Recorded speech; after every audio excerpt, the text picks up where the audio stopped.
This is a Seattle Bhakti Yoga session. My group is called Seattle Bhakti Yoga that I started in Seattle on the order of a spiritual master. And so that is why I do this. I don't do this because I presume to teach. I don't do this because I presume to know everything. I don't do this because I am a guru. No one has a right to call themselves that.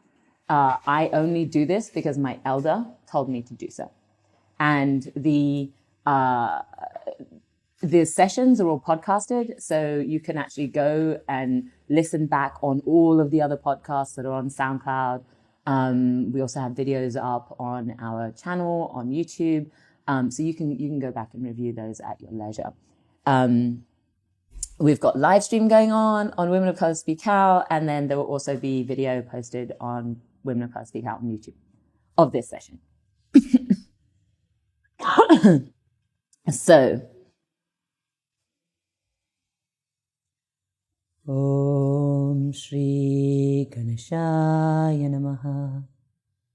Shri Krishna Sharanam Mama. Shri Krishna Sharanam Mama. Shri Krishna Sharanam Mama. Om Namo Bhagavate Vasudevaya. Om Namo Bhagavate Vasudevaya. Om Namo Bhagavate Vasudevaya.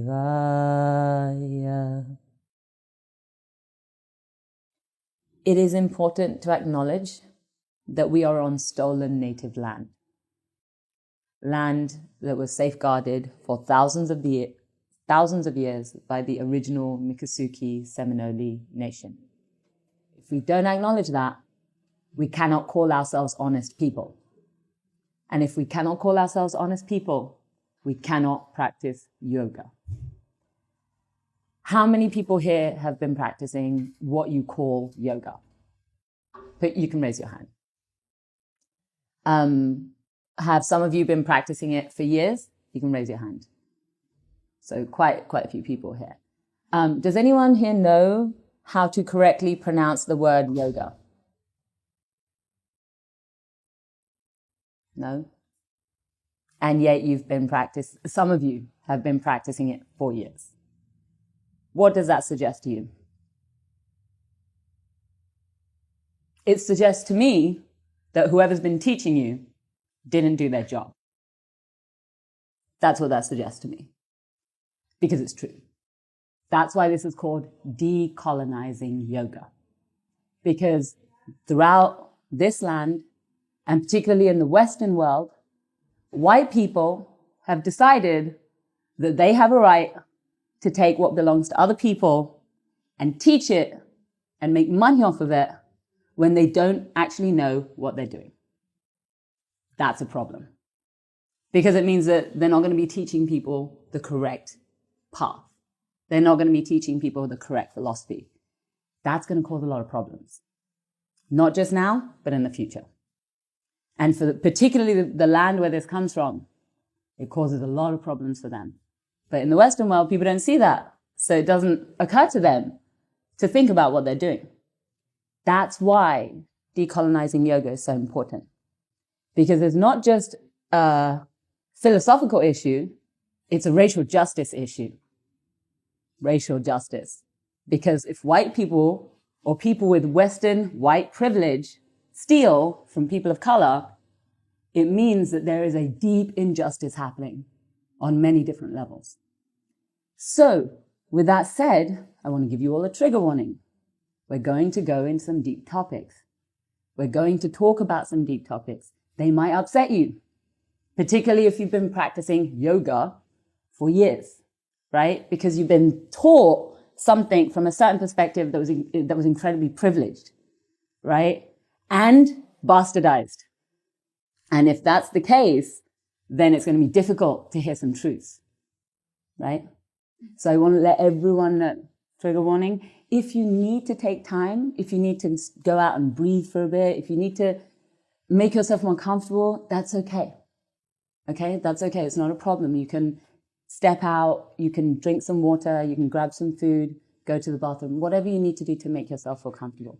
Also, we ask people to sit on the floor if they're able-bodied. If you need to move around, if you need to shift, that's okay. If you need to take a seat also on one of the chairs, that's okay as well. I just want everyone to know, yoga should never be about putting your body in pain, right? Yoga is actually about creating your such a healthy state of your body so that you can actually focus on the philosophy and so that you can focus on practicing spiritually. That's what it's all about. And so it's important to understand that. So how do you pronounce the word yoga? Yoga comes from the ancient language Sanskrit, the ancient language of Sanskrit, and it is pronounced yog. Does anyone know what the word yog means?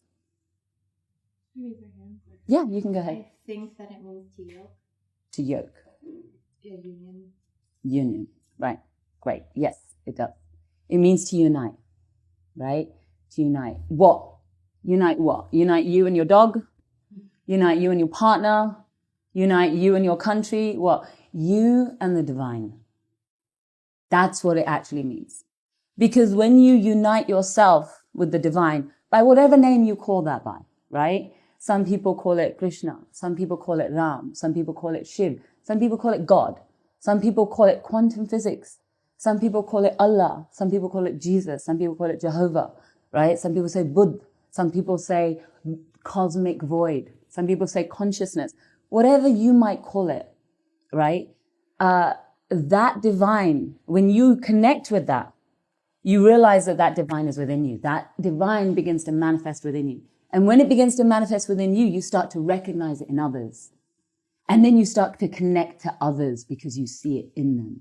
You see it in the tree. You see it in the bird. You see it in the animal. You see it in the fish. You see it in the water. You see it in the sky. You see it in the people around you. You see it in the person yelling at you. Right? And because of that, you start to develop a deeper spiritual awareness that allows you to communicate with people at a deeper level. That means you're able to change things at a deeper level. A yogi is always a spiritual activist. A yogi is always a spiritual activist, right? So it's important to understand these things. That's why I'm going to describe to you there's the 4 yogs. There are only 4 paths of yog in the world since time began. Anything that is not these 4 yogs is a bastardized gimmick designed to make money. That's what it is. And it is wrong. And no one should do it because it is not correct. So what is the first yog? The first yog is Gyan Yog. Gyan Yog is the path of knowledge. And Gyan Yog is the path for people who like to meditate, people who like to spend a lot of time in silent contemplation, for people who like to spend a lot of time reading, learning, and who like, it's not necessarily that they like it, but perhaps they're more introverted. So it's easier for them to actually connect with this path. And so for them, the path of Gyan Yoga is open. It's not for everyone. It's not for everyone because it's extremely difficult. Because in the path of Gyan Yoga, you have to negate the I. There is no I. There is no you. Everything is God. So there is no you. You get rid of that. This earth is God. You are God. They are God. He is God. The sky is God. The tree is God. The chair is God. The table is God. These tiles are God. Everything is God. So there is no I. There is no you. There is no relationship. Everything is the same. It's very difficult to do that. Because how do you even go about the world without acknowledging that you live in this body and you are something other than all of these different things, right? But it can be done. It's just extremely difficult. So there is Gyan Yoga. The next yoga is Karma Yoga. This is the path for extroverts, right? People who like to get out and go.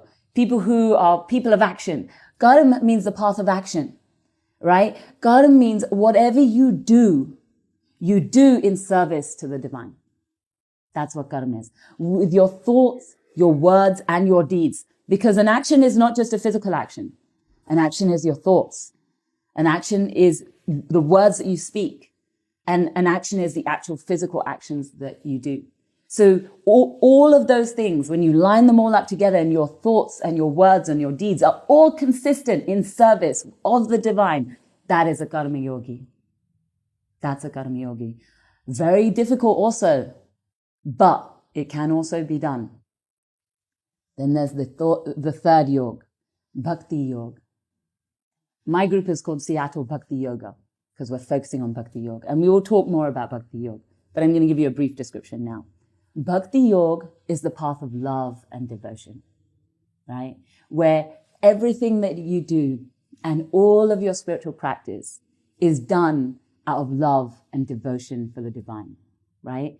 It's not just, oh, I'm going to do everything out of service. It's, I'm going to do everything out of love, right? Because you might love someone and it's not necessarily that, you know, getting them exactly this thing that they want is serving them. You're doing it because you love them, right? You're doing it because you're devoted to their happiness, right? And when you do that, it takes it to a different level. It's a more intimate relationship. It's a relationship. Bhakti Yoga is about developing relationships. Bhakti Yoga is about developing community, right? Where you start to look at everyone as part of the family of God, right? You start to see everyone as a little minute representation of that divine, and you see that love within them.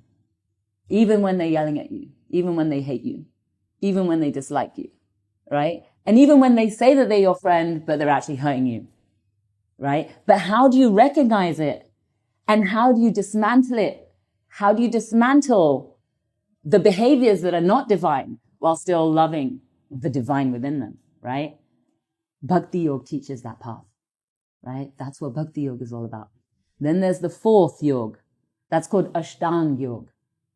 Ashtanga yoga is where the majority of the Western yogas that we see have taken little bits and pieces of wisdom, torn them apart, bastardized them, utterly corrupted them, and are now selling. That's where that comes from. Ashtanga yoga is the path of rebalancing your physical body, because your physical body is out of alignment in some way, rebalancing your physical body so that you can take yourself on a path to unite with the divine, right? That's why in some ways, that's why it's so popular in the West, because we're so out of balance here. We're so utterly absorbed in our privilege. We're so utterly absorbed in our relentless search for wealth, for money, for status, for power, for all of the things that we think that we're entitled to, right? That this is an attractive path for us, except the point of this path is to negate that narcissism.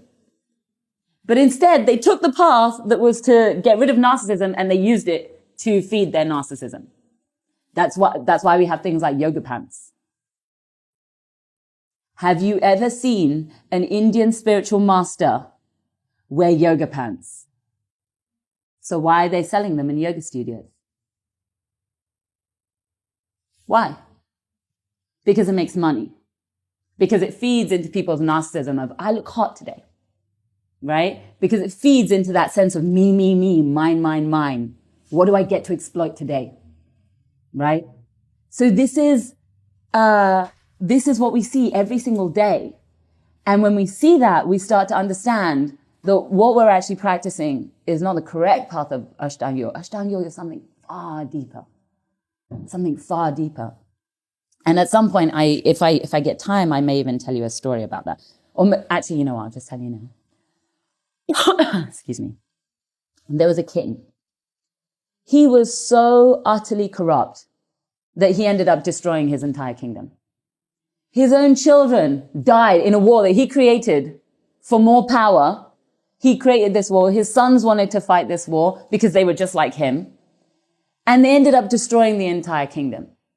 And at the end of that war, people who were actually good-natured, who had been trying to stop them from destroying the kingdom, right? They ended up winning the war. So they are now ruling the kingdom. But this old king, he's still sitting in the palace. He won't leave. And all of the people are like, we don't want to be rude, but what should we do about this guy? So the prime minister was actually the king's younger brother. And the prime minister was actually a good person. He tried to convince the king, don't do this, follow the right path, be honest, don't be greedy, right? Be a righteous king, don't destroy your people. He tried to convince him, and the king had not listened to his prime minister. So the prime minister then comes to the king and he says, elder brother, are you not ashamed? Are you not ashamed? And he says, well, I'm embarrassed. Yeah, I'm ashamed. I'm grieving for my sons, but what should I do? And he says, you need to retire to the forest. You need to leave. All of this now, you need to let go of it and let the people who have won the war take over, and they can reestablish the correct path in the kingdom. But you need to leave so that the people can start to heal, right? And so the king says, okay, if you want, then I'll do that. There's no point in staying. All of my kids are dead anyway, so I might as well go. So his brother takes him into the forest, and he goes with his wife. And when they were in the forest, his brother says to him, okay, you really need to practice yoga, and you need to practice bhakti yoga. You need to establish a relationship with the divine so that you can start to redeem yourself, and you can have a hope of having some type of spiritual destiny. And the king says, I can't do bhakti yoga. I can't love someone and something that I'm not connected to, right? He thought he wasn't connected to God, right? He was like, it's not real for me. I can't do it. He says, okay, karma yoga. He says, I can't. I was a king for all of my life. I tried to serve the people and I couldn't do it. Jnana yoga. I can't still myself enough to actually contemplate. I can't still myself enough to truly learn. This king, it wasn't like he wasn't learned. He was so educated. He was a king, right? He had access to all of the best teachers, all of the best sages. They tried to teach him. He couldn't do it. So his brother says to him, there's only one path for you. Ashtanga yoga. And he says, what is Ashtanga yoga? He says, Ashtanga yoga will begin the process of depolluting your mind. Right? All of this narcissism, all of this selfishness, all of this greed, all of this ambition that was just eating you up inside and ended up eating up the people, right? We need to realign that. We need to rebalance that. And so from that point until the rest of his life, he was practicing pranayama every day. He was doing the postures every day. He was following those paths of meditation every single day until it got to a point at the end of his life when he started to realize, he started to get an inkling of what he had done wrong. It took that long, but it started to work. It started to develop a conscience within him where he started to realize, oh my goodness, maybe I have actually done something wrong. But it takes years. And you have to do it correctly under the correct guidance of the correct master. His brother was a true master. His brother was teaching him how to do it, right? So because he had that guidance, he was able to start correcting his mind, right? So that's what Ashtanga Yoga is actually all about. But we're not going to talk about Ashtanga Yoga because we want to start going deeper into how we can genuinely serve and into how we can genuinely be spiritual activists, right? If we want to truly decolonize yoga, right? If we want to learn how to be bhakti yogis, if we want to learn how to develop love and devotion and manifest that and truly connect, truly develop a relationship with the divine, that's what we're going to be talking about today. So I began by letting you know my pronoun, right? And I said I'm she, her pronouns, and I asked you all to share your own pronouns as well. Because within Bhakti Yoga, we're developing relationships. And when you're developing relationships with people, you have to understand who they are. Right? You have to understand who they are. So gender plays a role in that. And when we're developing relationships with the divine takes many, many different forms. Sometimes the divine is feminine. Sometimes the divine is masculine. Sometimes the divine is non-binary. Sometimes the divine is an animal. Sometimes the divine is some form of nature. Right? So it's important to get an understanding of what those different forms mean. Why do those different forms manifest? Right? If everything is God and everything is the cosmic void and nothing really matters and everything's just cool and we should all be chill, then why do we see so much chaos around us? Right? It's because we do not have a correct relationship with all of the different forms of the divine around us. We don't know how to correctly honor them. We don't know how to correctly respect them. We don't know how to correctly treat them and defend them when they're being attacked, right? And what are they going to be attacked by? They're going to be attacked by forces like that king, who are filled with greed, who are filled with lust, who are filled with this relentless narcissism, this sense of entitlement. It's mine, more. And we're not going to be able to do that if we haven't decolonized our practice, right? So I'm going to talk to you today about divine masculinity and divine femininity. That's what I'm going to go into today. And it's really important to understand this, because divine masculinity and divine femininity exist within all of us, regardless of what gender we are. Regardless of what gender we call ourselves, divine femininity is within us. Regardless of what gender we call ourselves, divine masculinity is within us. And when we can understand that, and when we can start to learn and start to acknowledge what that looks like, how it actually manifests, how to recognize it, not only can we start manifesting that within ourselves, but we can start helping other people manifest it within themselves so that they're not harming others, right? With this corrupt, bastardized sense of what masculinity is, right? With this corrupt, bastardized sense of what femininity is. 2 days ago, I gave a presentation on gender-based violence and the systems of oppression. And there'll be video of that up soon on the Women of Color Speak Out site, YouTube channel. But in that presentation, I talked about how gender-based violence is connected to capitalism, colonialism, racism, and patriarchy, right? And how all of those systems of oppression have led us down this path to climate change, have led us down this path to mass extinction, where we are actually in mass extinction. Scientists have said, they've told us 2 years ago, we're not facing mass extinction, we are already in it. We are at a critical mass. We have to radically change now. There is no time. Because when we're talking about mass extinction, there's only been 5 in the history of this planet. 5 mass extinctions. There's been other smaller extinctions, but when we're talking about mass extinction, we're talking 75 to 90% of all life on this planet, including us, gone. We're at that point, that critical mass. So if we don't change, we're not going to have a future. So that's why it's important to understand what is causing it. What are the root causes? Everyone wants to talk about their cars. But why do we have cars? Why are we forced to drive cars? Why don't we have public transit? Why do we live so far away from where we work? Why do we have to work in these places? Why do we eat in this way? Why are we all so sick? Why is that causing so many financial burdens, right? All of these things are connected to these systems of oppression, right? And all of those systems of oppression are giving us gender-based violence.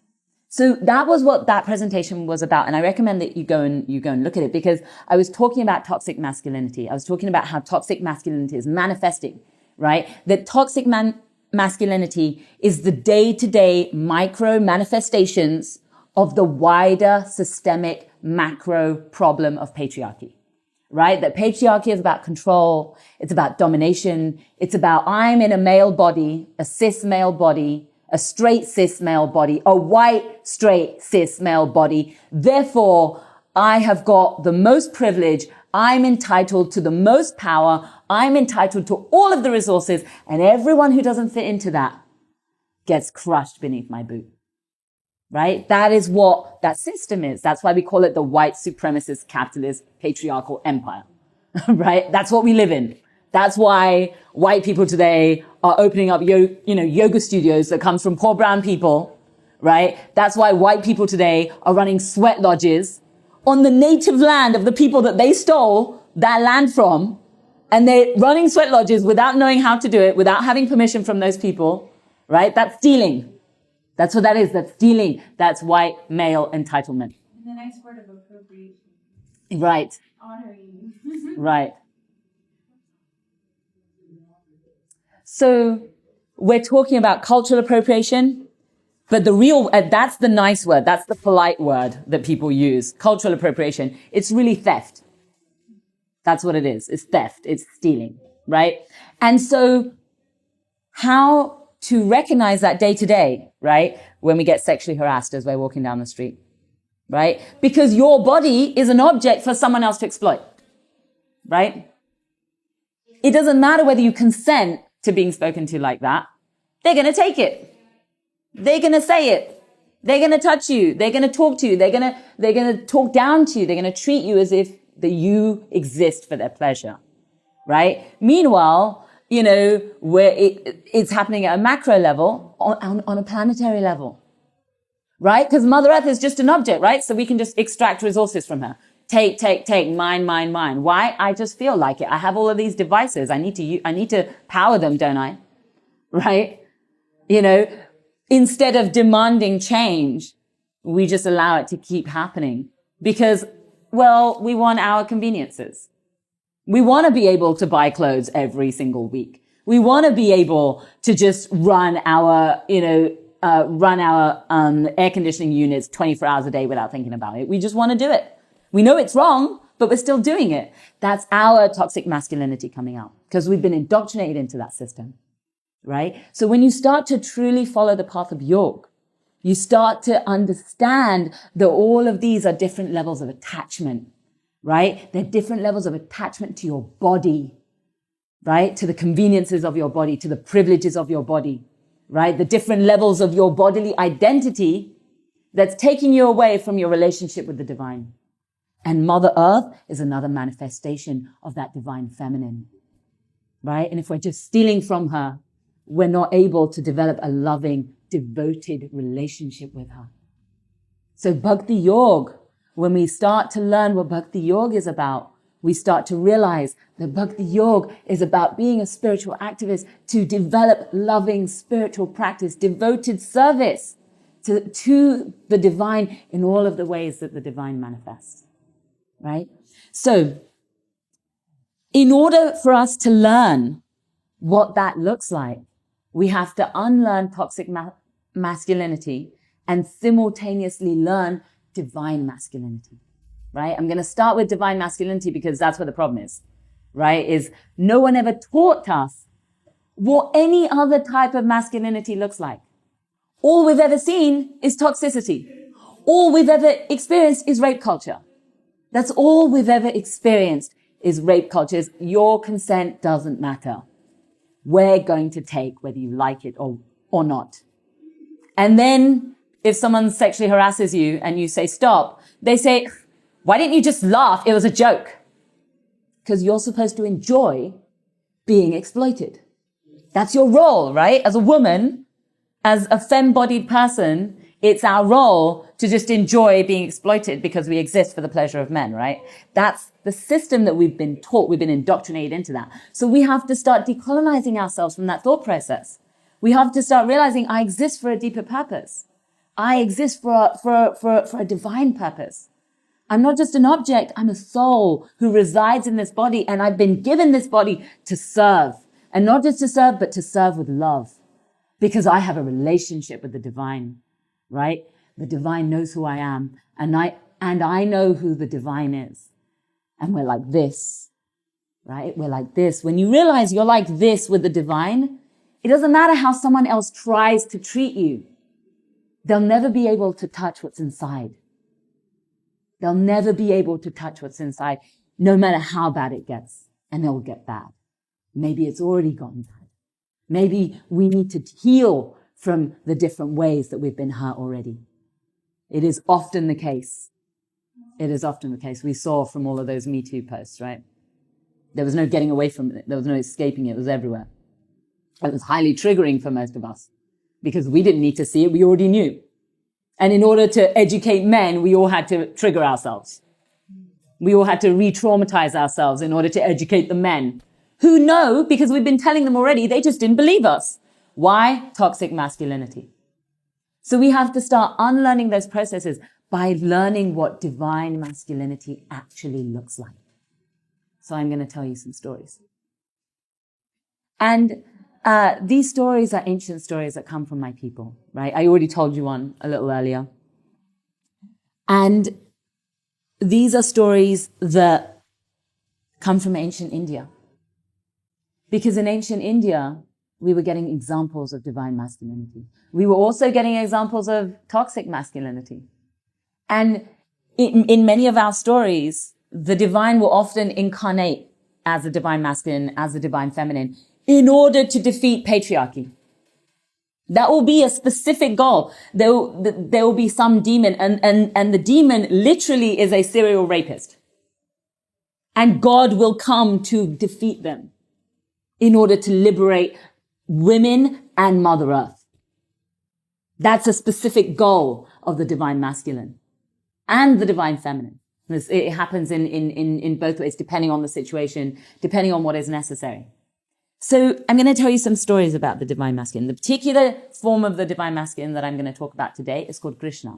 You may have heard the name, Krishna. You may have seen pictures.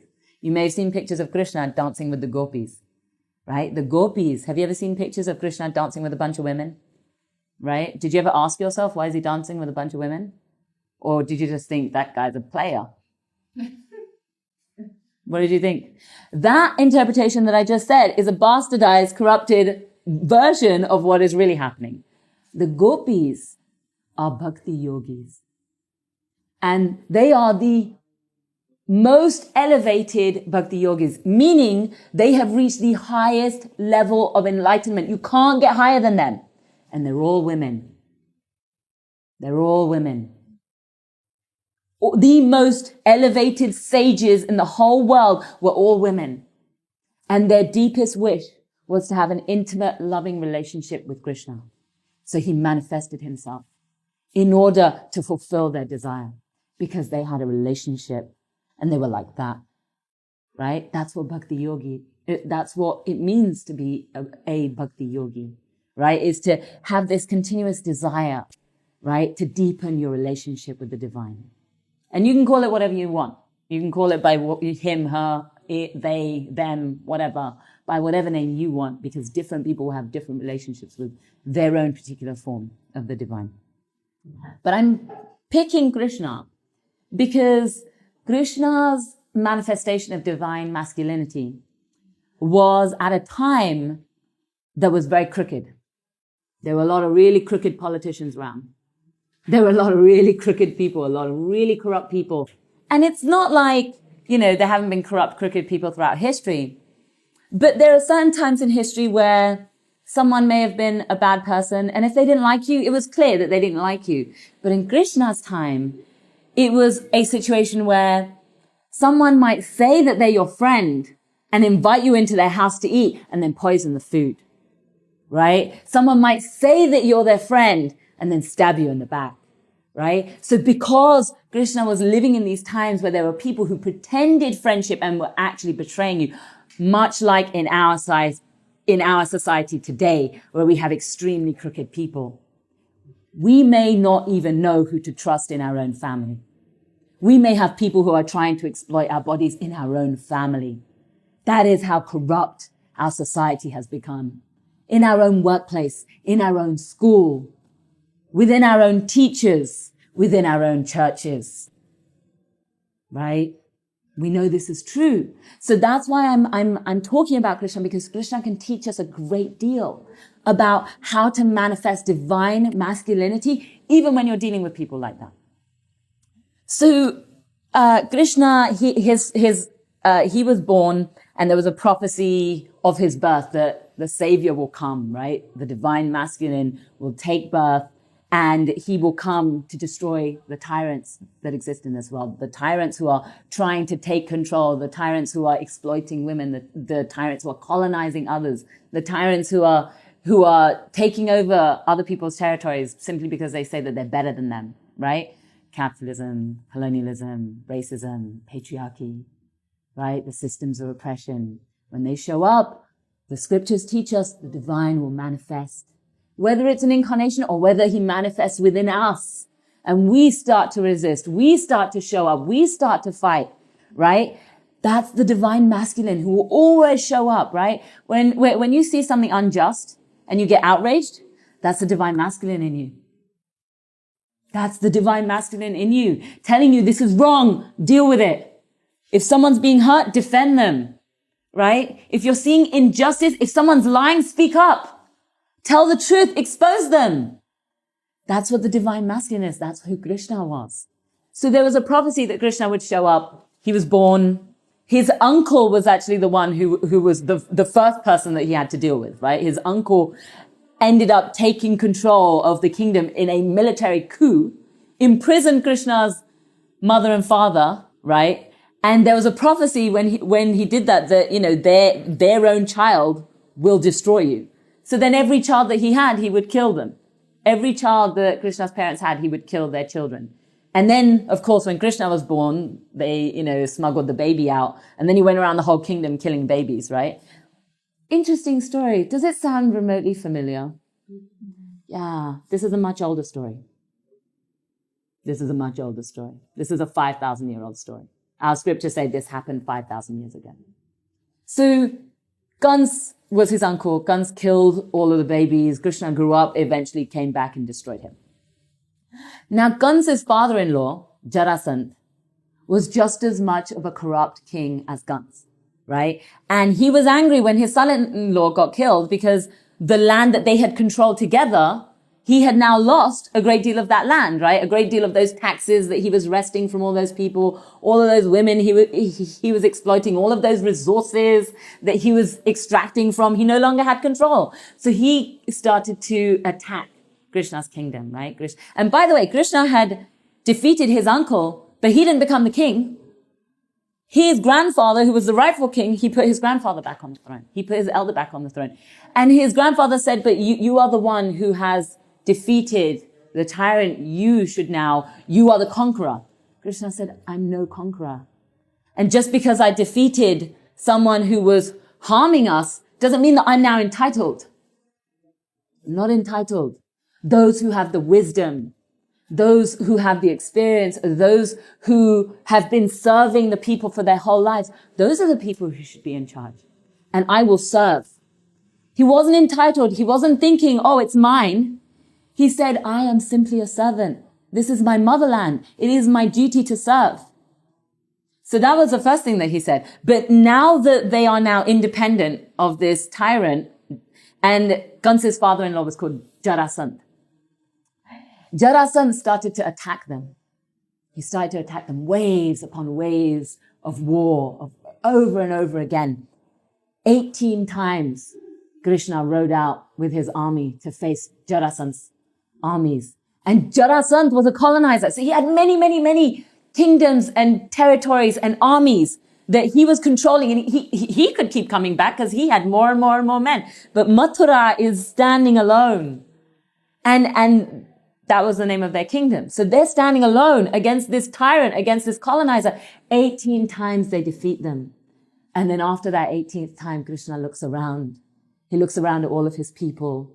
He looks around at the dead soldiers. He looks at the widows. He looks at the orphan children. And he says to his people, he says to the court, he says, I have a proposal. And they say, what is your proposal? Krishna says, I propose that we move to a different land. And everyone says, what? And he says, yeah.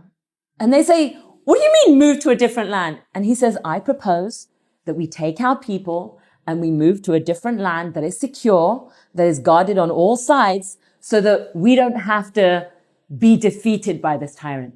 And they said, of course we won't be defeated. We will continue fighting. And Krishna said, have you looked around you? Have you looked at the reality of what is around us? How many more of our people are we willing to lose? And they said, what are you talking about? If you're saying we should run away? Krishna said, yeah, I'm saying we should run away.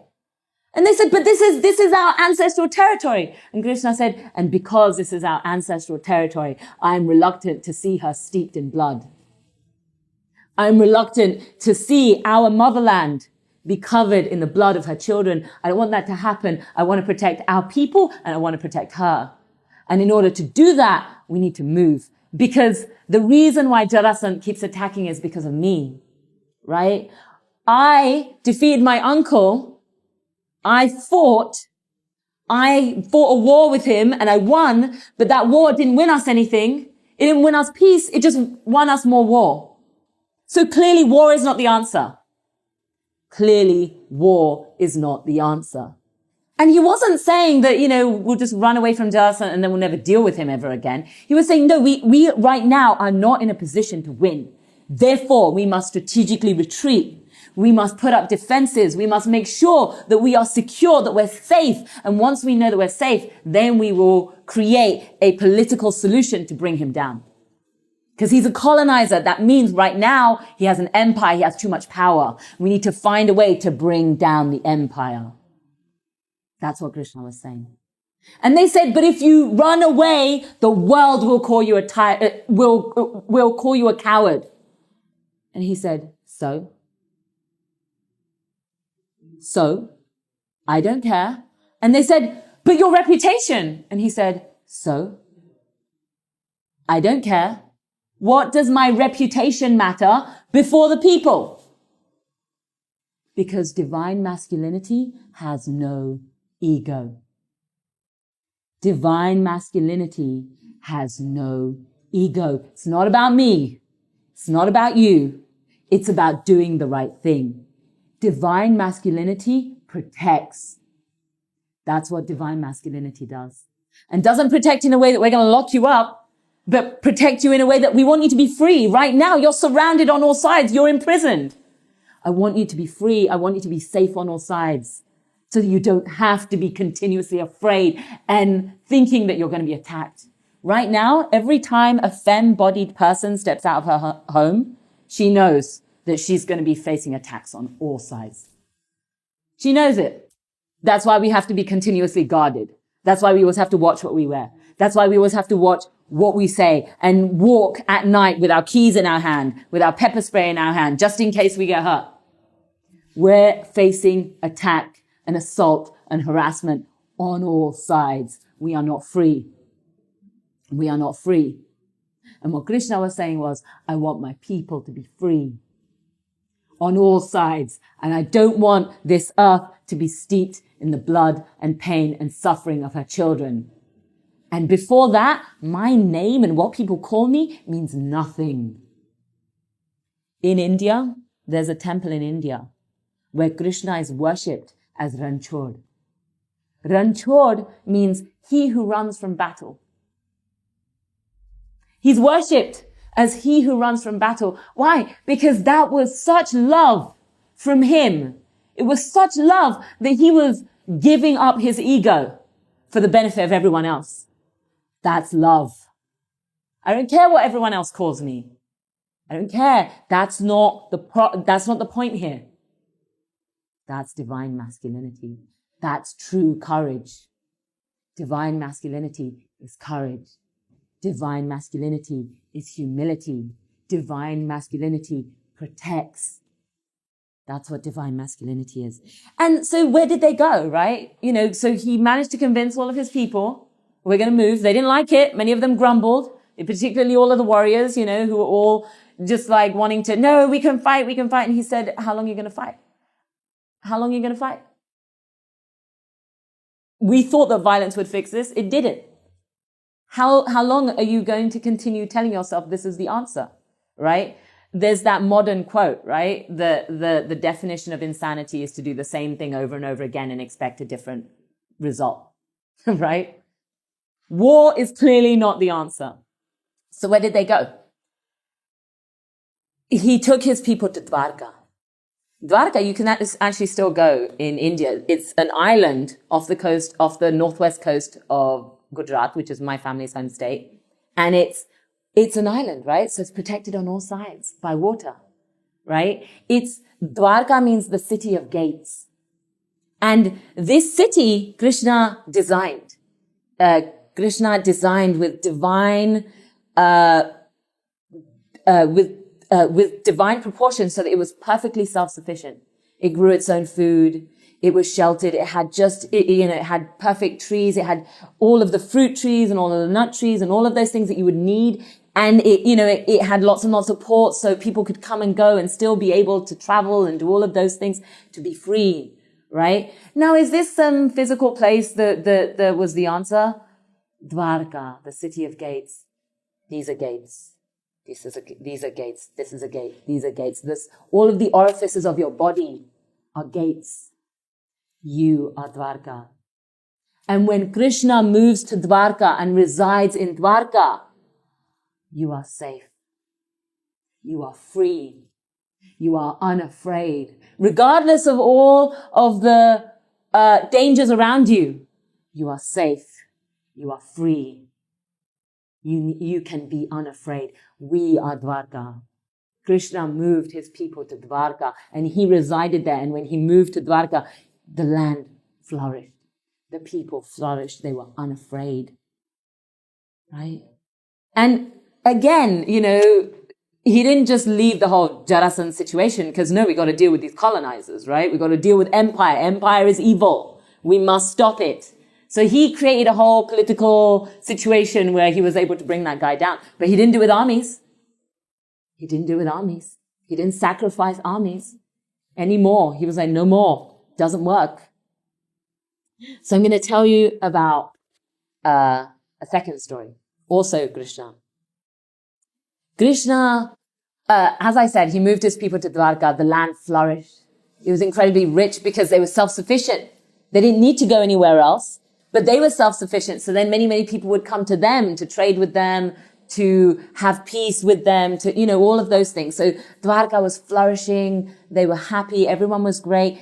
And of course, they have relatives in different lands. They would, you know, marry their children into different families and all of those things. So there were many different families who had friendships, family connections. And so there was one particular family who lived in what is now modern day Delhi. If you go to India, modern day Delhi, that was actually their kingdom. And two branches of the family were at war. The king that I told you about earlier, he was the king of this family. He was the elder of this family. And his sons were the ones who wanted war. His sons were the ones who wanted to control everything. And the other branch were 5 brothers who were from the other side of the family. And what they were doing was they were trying to be bhakti yogis. They were trying to follow Krishna's example. They were trying to follow Krishna's example of serving the people, defending the people, not having an ego, taking care of others. That's what they wanted. And on this side, exploitation of women, colonization, entitlement, greed, lust, never-ending ambition, right? It's never enough. It's never enough. More, more, more. So they came to a point where they were at war. They had declared that they were going to go to war with each other. And the Pandavas didn't want that. The Pandavas were the 5 brothers. And on the other side were called the Kauravas. So there's the Kauravas and the Pandavas. Both of these branches of the family were related to Krishna. So when it came to this declaration of war, both of them went to visit Krishna. Both of them sent people to go and visit Krishna and say, whose side do you want? Right? Because if it does come to the point of war, or any type of conflict, right? Any type of challenge, you have to look around you and find out who your allies are, right? You have to look around and see who's on your side, who's going to be with you, right? When we're resisting any particular, like when we're having a political campaign or when we're dealing with any type of struggle, we have to see who is on our side. What resources do we have? Who are the people who say that they will show up and who are the people who actually will show up? Right? So that's what they did. They started to ask all of their different people, all of their different family members, all of their different friends, whose side do you want? Right? Declare yourself now so that we know, so that it's clear. So both of them got to Dwarka at the same time. From the Pandava side, Arjuna went. Arjuna was the middle brother. He and Krishna had a very close friendship. And on this side, Duryodhana. Duryodhana was the eldest Kaurav. And he was one of the main villains, I suppose you could say. He was one of the main selfish, greedy, entitled people. And they both got to Dwarka at the same time. Because they're both family members, the god lets them into Krishna's bedchamber. Krishna's sleeping. But these are his family members, so there's no reason to stop the family members from going in, so he lets them in. And Krishna is sleeping. Duryodhana comes in first. Remember, Duryodhana's the villain. Duryodhana comes in first. He sees Krishna sleeping. He's like, I'll have to wait. So he goes and he sits on the side and he's saying, yes, just waiting. Arjuna comes in a few minutes later. Arjuna comes in. He sees that Krishna is sleeping. Then he sees that Duryodhana is there. He's sitting there. And Arjuna comes to the foot of Krishna's bed and he just stands there waiting with his hands clasped. And after a few minutes, Krishna begins to stir. He wakes up, he sits up, he sees Arjun standing right in front of him. He says, Arjun, when did you get here? Did you just come? And Arjun says, yeah. And before he even has a chance to say yeah, Duryodhana says, I got here first. And Krishna says, oh, Duryodhana, you're here too? How nice. And so he says, why are you here? Why have you both come to visit me? It's very pleasant to see you both. Is there something I can do for you? And Duryodhana says, well, it's very sad that, as you know, war has been declared between the Kauravas and the Pandavas. And so I have come because you are my family member. Duryodhana's daughter was married to Krishna's son. So they were in-laws, right? So you can't upset him, because if he's upset, your daughter-in-law is going to be upset. And if your daughter-in-law is upset, then your son is going to have a miserable life, right? So Krishna is knowing that I can't upset Duryodhana in any way.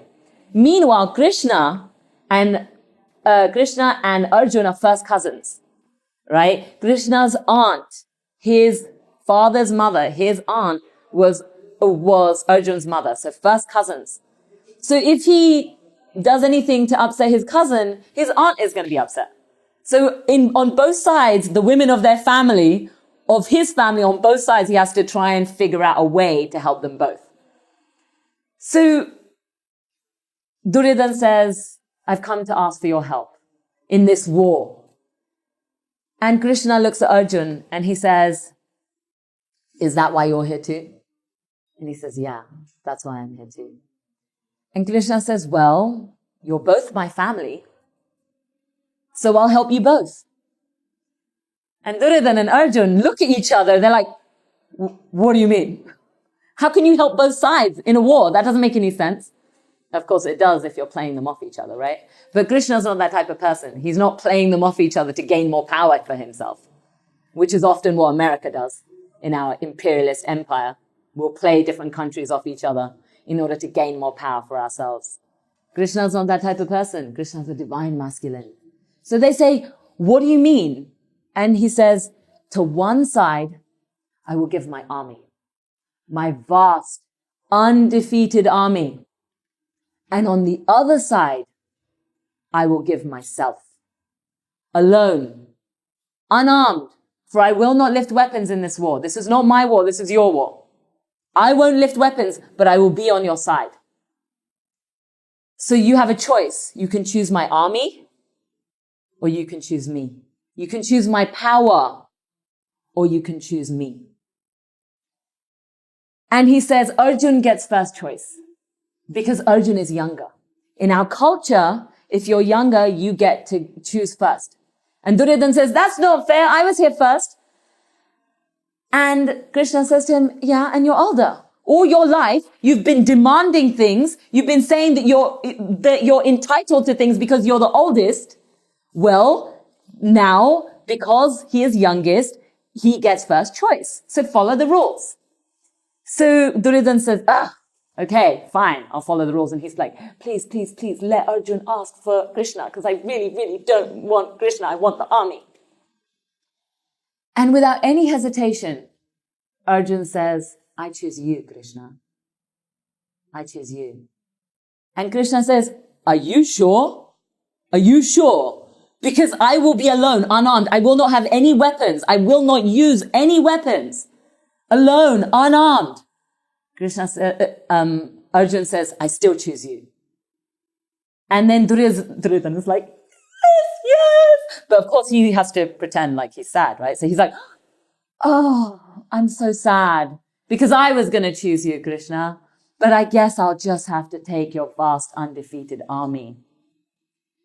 And Krishna says, of course, you can go outside and let my generals know that they are now yours to direct so they can go home with you.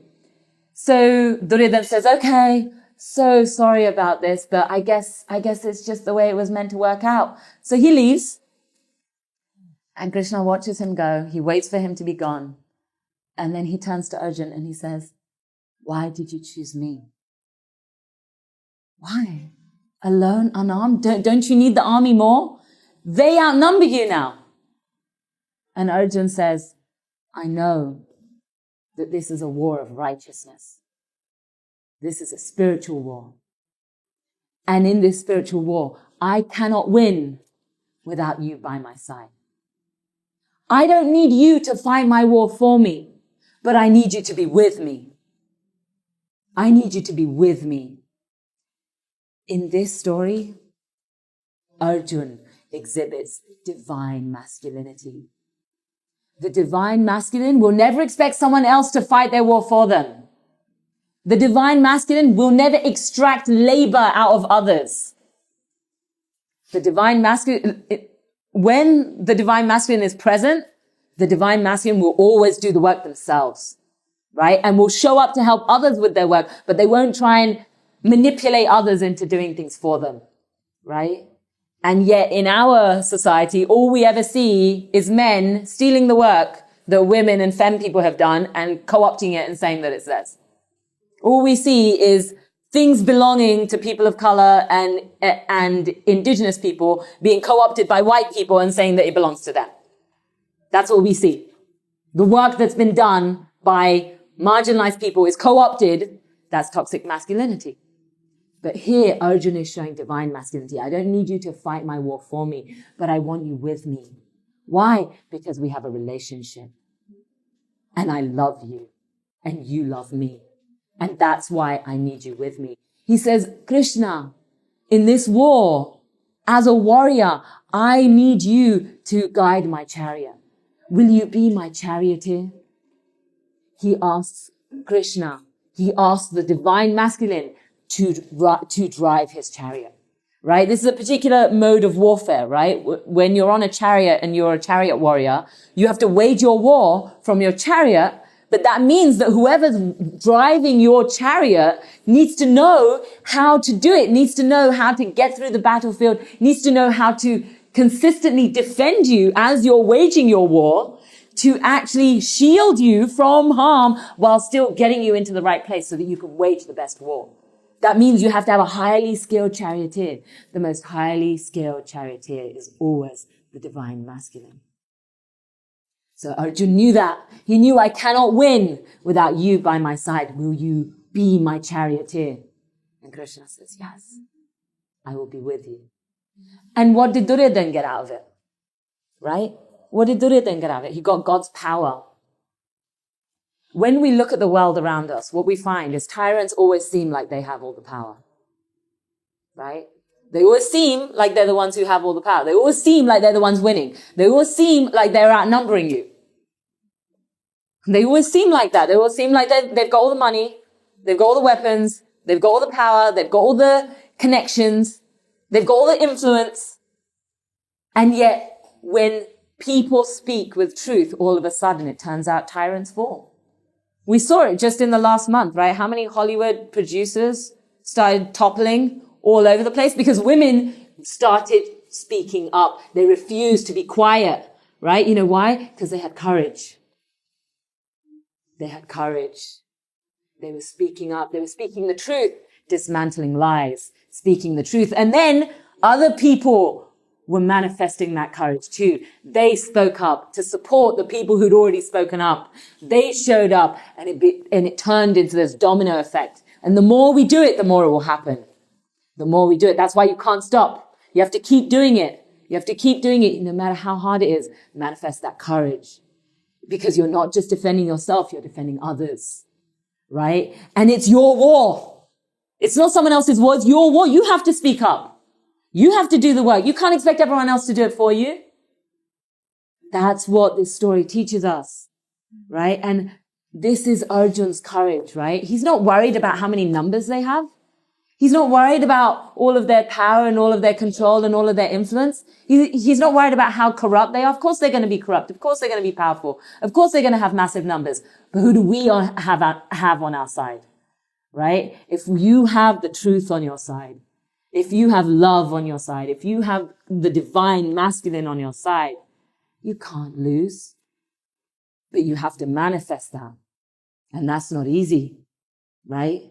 So, another point to bring up, right, is that, well, why did Krishna help Duryodhana, you know? I mean, it's like, yeah, it's this idea that they're both his family members.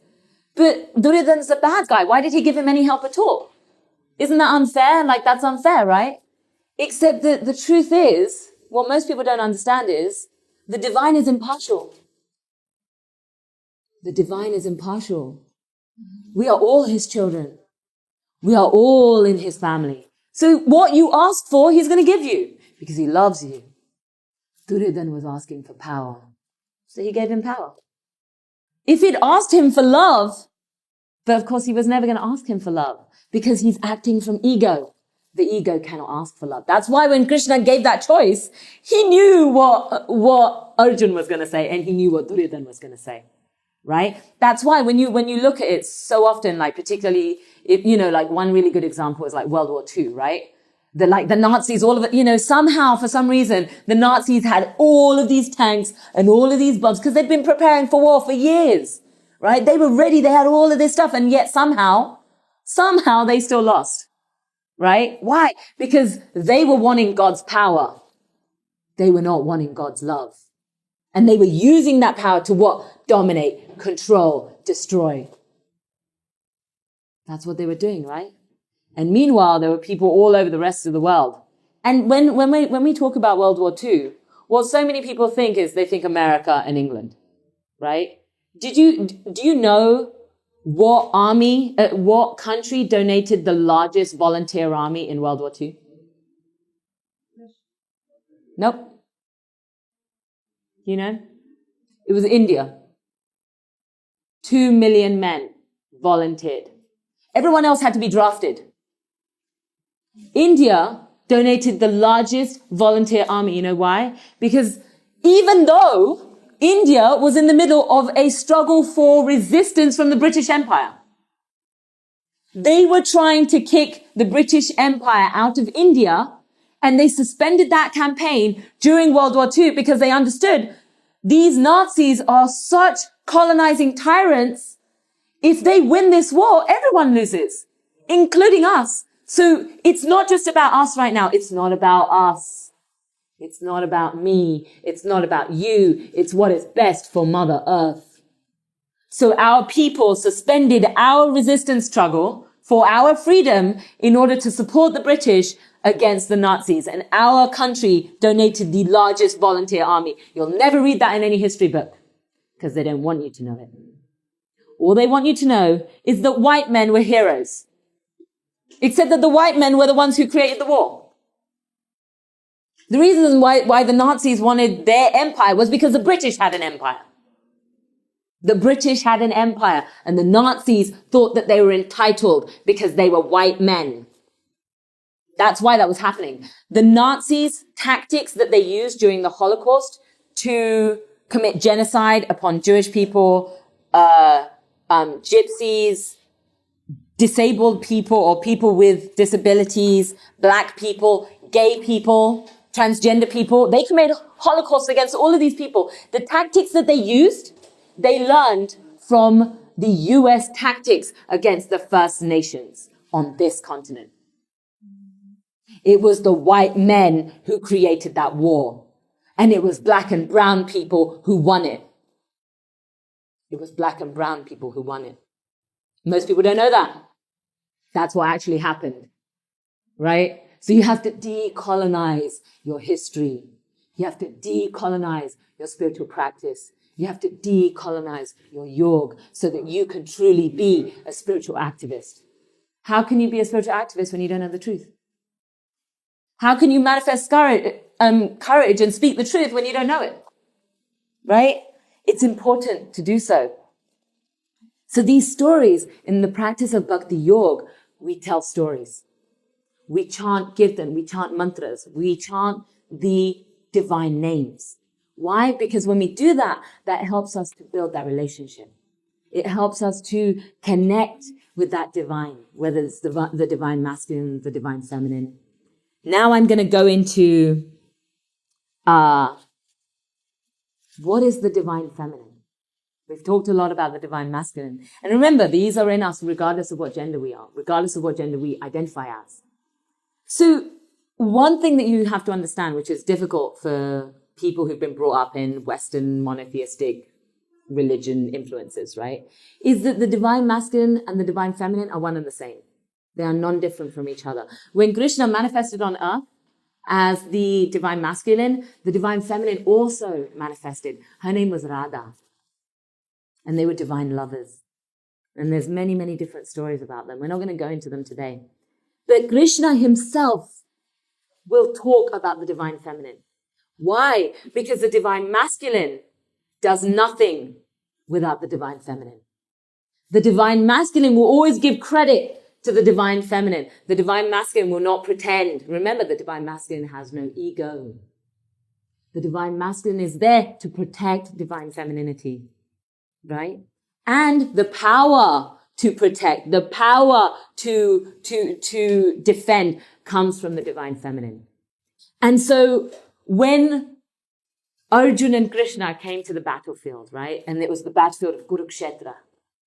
The battlefield of Kurukshetra. It means the field of the Kurus. Arjun's family, their family was called the Kuru family. And these are two branches of the same family, right?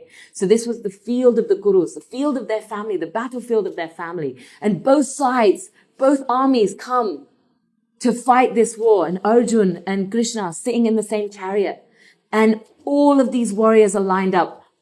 The Pandavas on this side, the Kauravas on that side.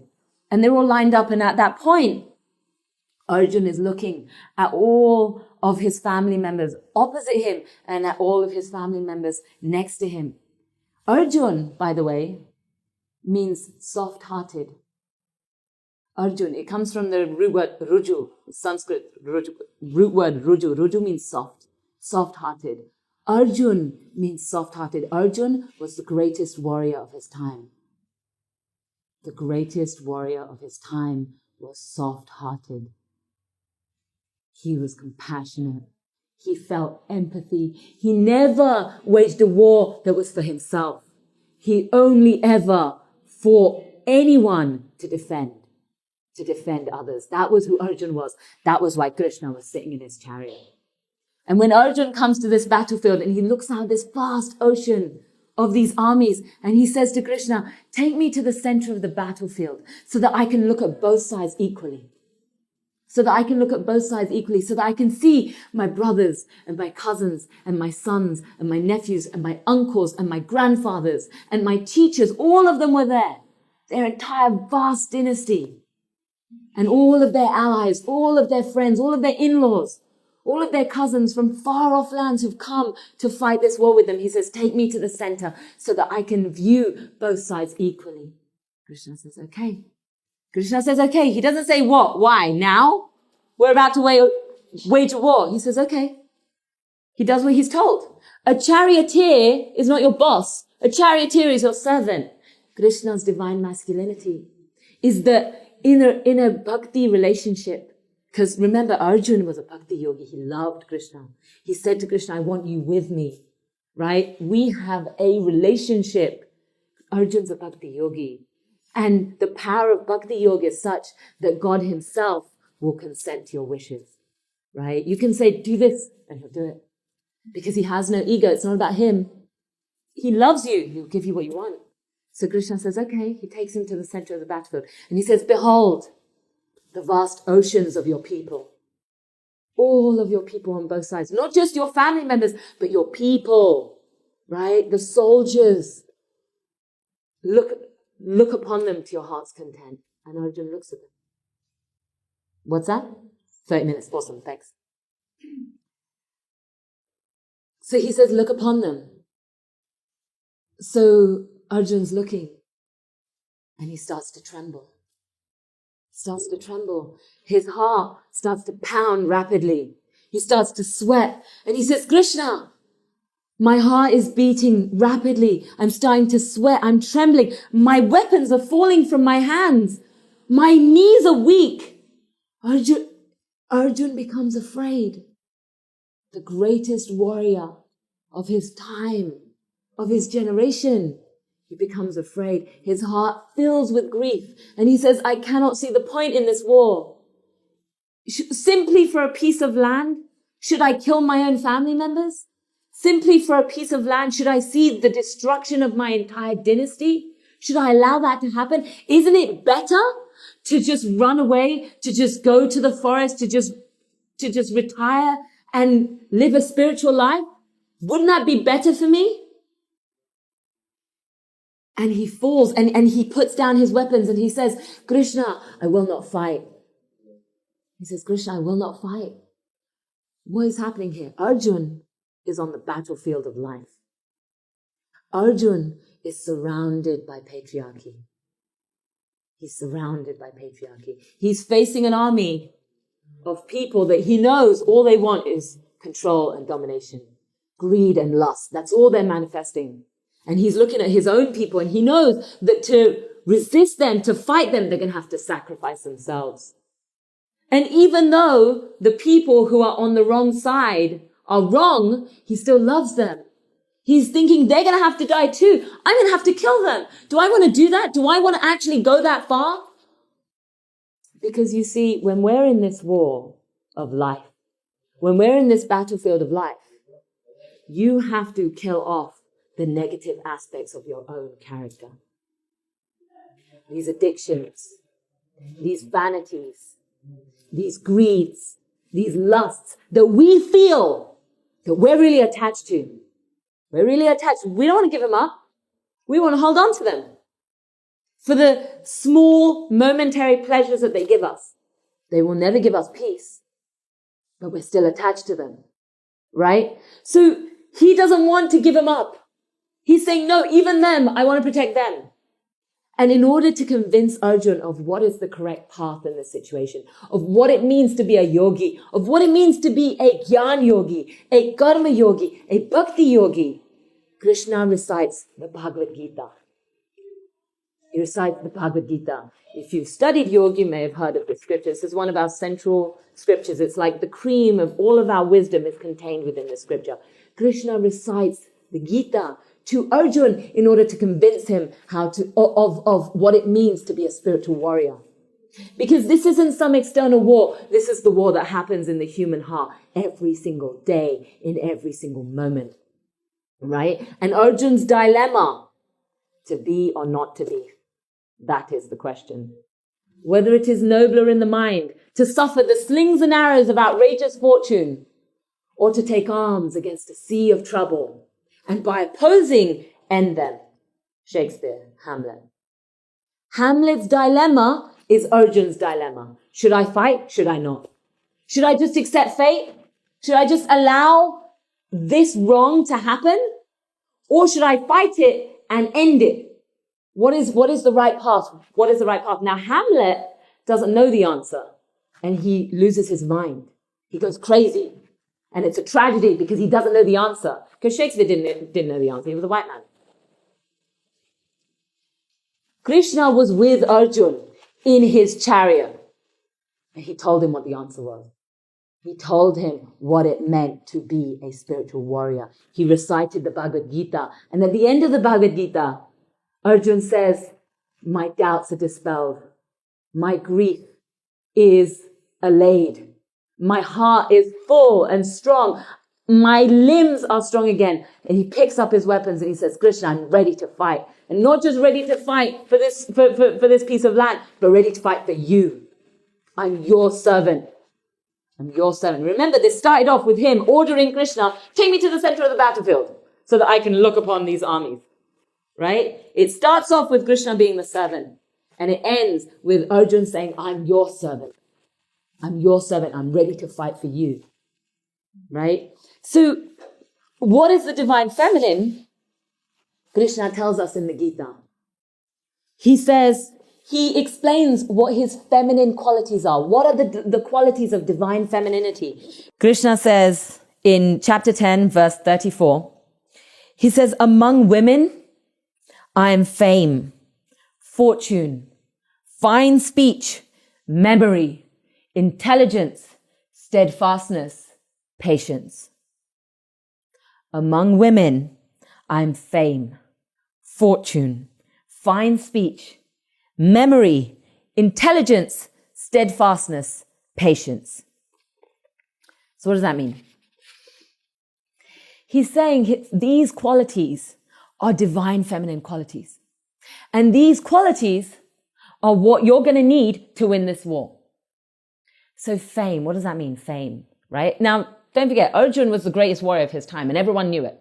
Everyone knew Arjuna is the greatest warrior of our time. The other side was particularly worried about Arjuna. Even though they outnumbered his side, they were really worried about Arjuna. What are we going to do about Arjuna? What are we going to do about Arjuna? Right? So he was famous. But why was he famous?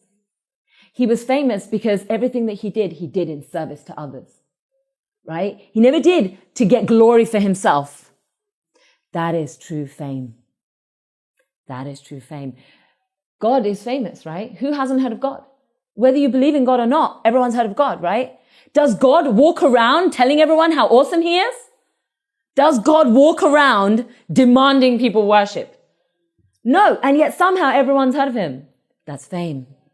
Right? The fame that you don't have to work for, it automatically happens because what you do is in service to others, because what you do comes from love.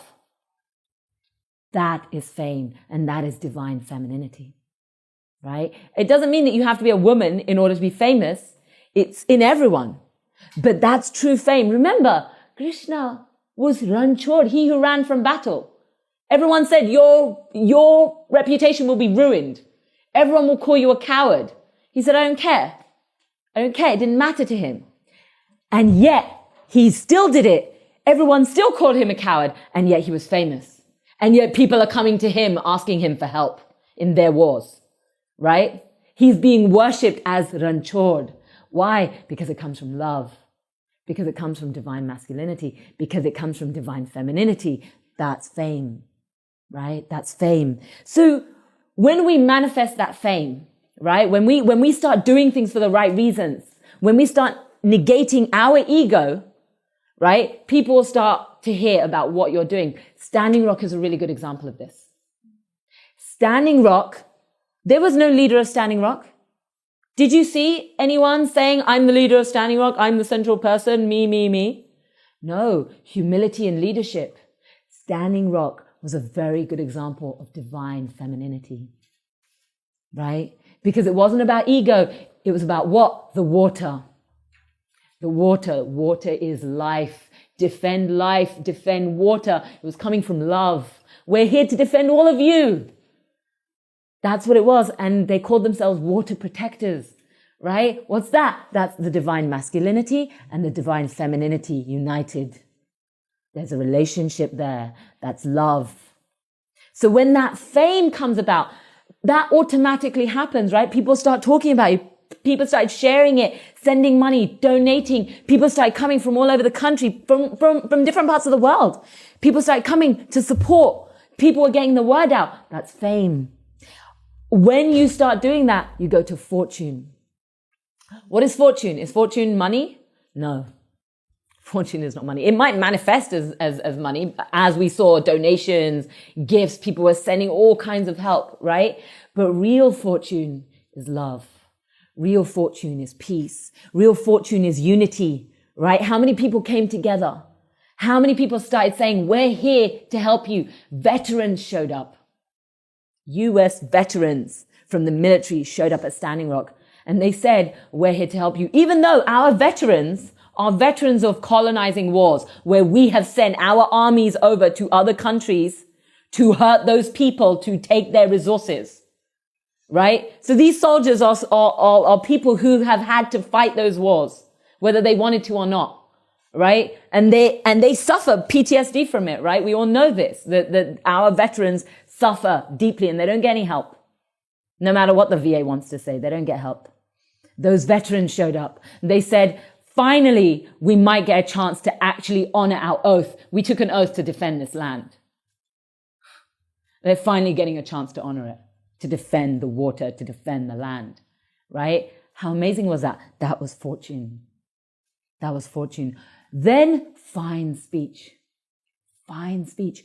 When you're manifesting divine femininity, you'll be able to convince everyone of what you're talking about. You'll be able to convince them. The power of your words will reach them. MLK had this amazing gift.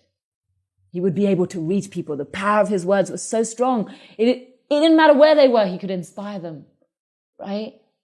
That's fine speech. And when you got that, that's why when you saw Standing Rock, right? They didn't say we're activists. They said we're water protectors. That resonated with people. They were like, oh, they're protecting the water. That's fine speech, right?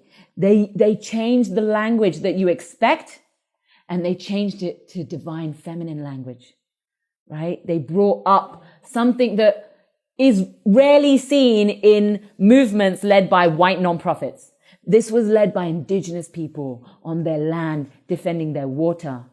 They were manifesting divine feminine qualities, divine masculine qualities. That's why it was so powerful, right? That's why it was so powerful. Why? It was negating the ego. It was manifesting love, right? Fame, fortune, fine speech, memory. Memory is the next one. Because when you manifest fame, fortune, fine speech, that's all great. But if you've forgotten why you're there, right? If you forget, let's say you're at the front lines. Let's say the cops in minus 10-degree weather start spraying you with water.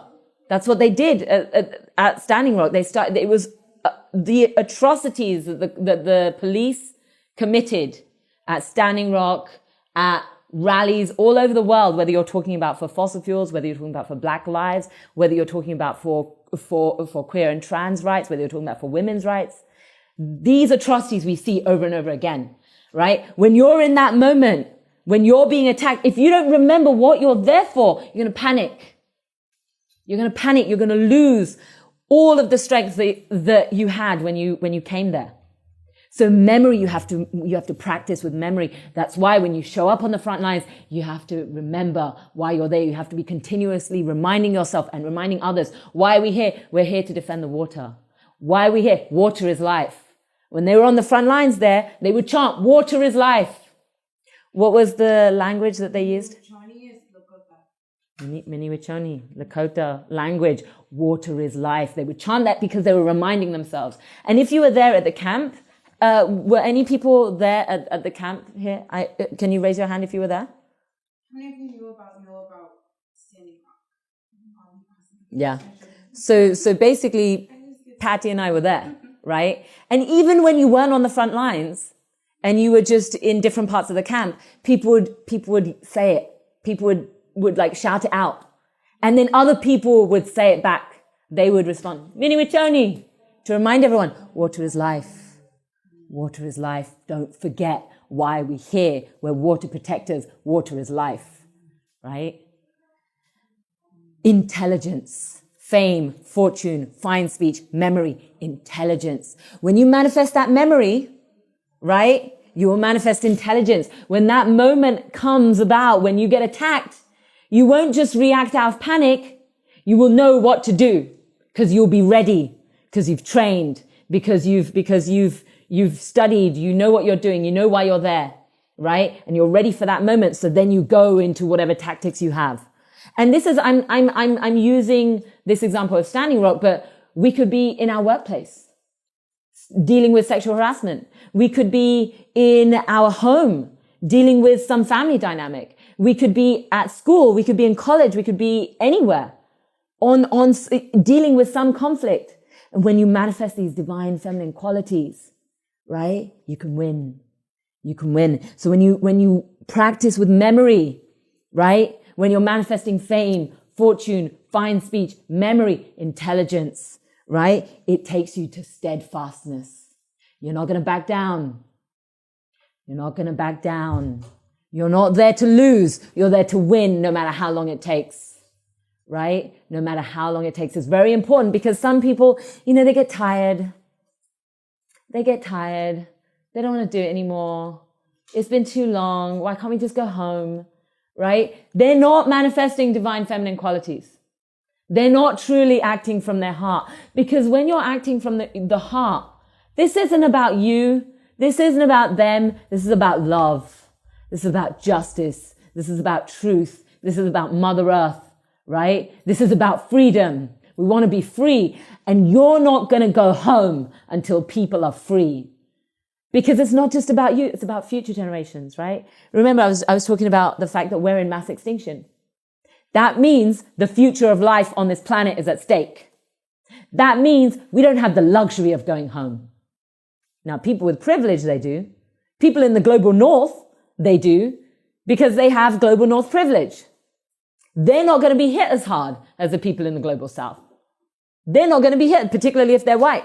If they're POCs in POC communities, no, they're definitely going to be hit as hard. They're going to be starving. They're going to be dealing with famine and drought and flood. Well, what are we seeing right now? Look at Puerto Rico. Did they get any help? Why? They're brown. That's why. We all know it, right? So it's happening right in front of our eyes, right? So if we're not steadfast, we're not going to win. So when we manifest these divine feminine qualities, we need to manifest steadfastness, right? Doesn't matter how dangerous it gets, and it will get dangerous. When the cops are spraying water at you in minus 10 degrees temperature, that's dangerous. There were people who went into hypothermia. There were people who went into shock, right? There were people with all kinds of injuries. Yeah. But they stayed. They didn't leave the camp. They stayed. They were still there. Why? Steadfastness. They were there for love.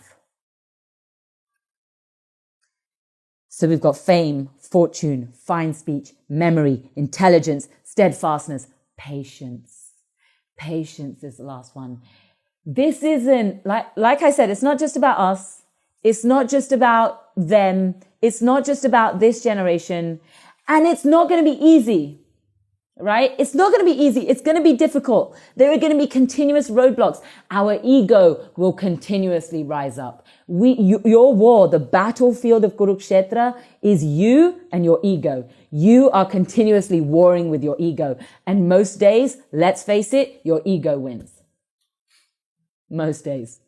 Because it's just easier. It's just easier to give in. It's easier to give in to, the desire for, sleep. Instead of, no, I'm going to go up, I'm going to get up and go to that Black Lives Matter rally. Or, oh, I'm going to get up and I'm going to go to work and I'm going to deal with this sexual harasser who's so problematic for so many people in this workplace, right? Or, it's just so much easier not to talk to my racist uncle about how racist he is. It's just easier just to let it go, particularly if you have privilege. Right? The war, the real war that Krishna is talking about is between you and your ego, right? Patience is necessary because it's a continuous war. You're not just going to win it and then you're fixed. It's not like, oh, you can go and do this one anti-racism training and then you're not racist anymore. That's not how it works. You have to be continuously working. You have to be continuously on your guard. You can't just do one anti-patriarchy training and that's it. Toxic masculinity is over. No, all of my internalized oppression just disappeared. No, it's a continuous war. It's a continuous battle, right? So that's why you need patience. So that you can be continuously ready to fight this war. There are going to be days where it's so hard. There are going to be days where you're so tired, right? Arjuna crumbled. All he had to do was look upon all his people and he crumbled so easily. And Krishna had to tell him the whole Gita. The name Bhagavad Gita. Bhagavad Gita means the song of God, right? God had to sing all of his wisdom, all of the wisdom of the whole world, of all of creation, all of that wisdom, he had to sing it in order to give Arjuna strength, right? In order to manifest these divine masculine qualities, these divine feminine qualities, so that Arjuna could have patience with himself, right? So that he could be steadfast, so that he could remember why he was here. One of the things Krishna says to him is, do you think this is about you? Do you think this is about you? Do you think this is about them? Do you think this is about this piece of land? It's about Mother Earth, Arjuna. It's about the dignity of women, Arjuna. It's about righteousness, Arjuna. It's about victory of truth over lies, Arjuna. That's what this is about. Do you think this is about you? Remember why you're here, right? The whole time, Krishna was reminding Arjuna, and intelligence, he was giving him the wisdom for him to know what to do. And when that happens, fame, fortune, fine speech, remember the song of God. Nothing is more fine than God's own speech. And within the practice of Bhakti Yoga, that's why we chant mantras, we chant kirtan. Kirtan means the names of God. The finest speech is the name of God. Whatever name you use, it's up to you. That's your relationship with God. That's your personal relationship with God. That's private. If you want it to be private, if you want to share it with people, great. Right? But that's why we do that, because it's fine speech, right? It's sacred vibrations. And when we manifest those sacred vibrations, we're manifesting the divine feminine within us. And wherever the divine feminine is, the divine masculine will show up, because he can't be without her. He can't be without her. That's why we say Shri Krishna. Shri is her. She is Shri. That's where the word Shri comes from. It's she. Right? Radha, the divine feminine. Krishna will not accept bhakti without the divine feminine present. Why? Who is the divine feminine? Love. That bhakti means love, right? When we manifest that love, when we walk the path of Bhakti Yoga, right? That's when the divine masculine shows up. That's when we get that courage. That's when we get that strength. That's when we negate the ego. And we say, it's not about me, it's not about you, it's not about anyone else. It's about what's true, it's about what's right, it's about what's just, it's about love, it's about unity, it's about our people, it's about the future of life on earth, right? It's about Mother Earth. That's when we start to manifest that memory. Who is this really all about? And who are we? Who are we? Who are you? And why are you here, right? You are a spiritual warrior. And it is your duty to fight for justice. That is what Krishna tells Arjuna. He says, Arjuna, who are you? And Arjuna says, I am the son of my mother, Kunti.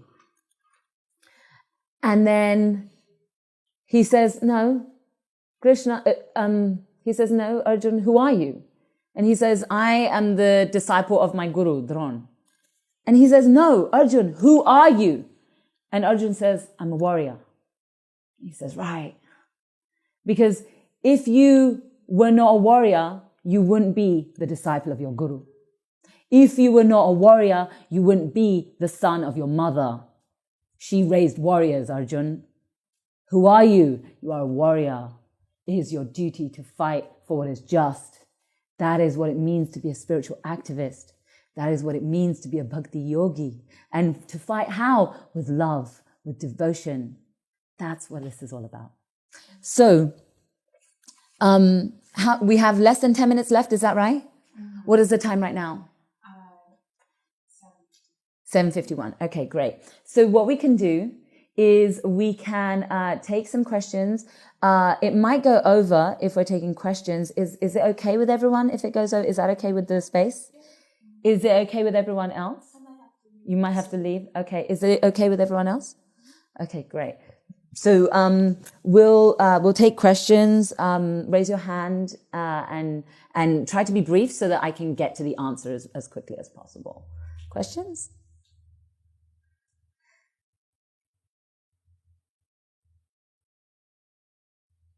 And that's okay to sit with it. We don't have to rush into anything. You can sit with it.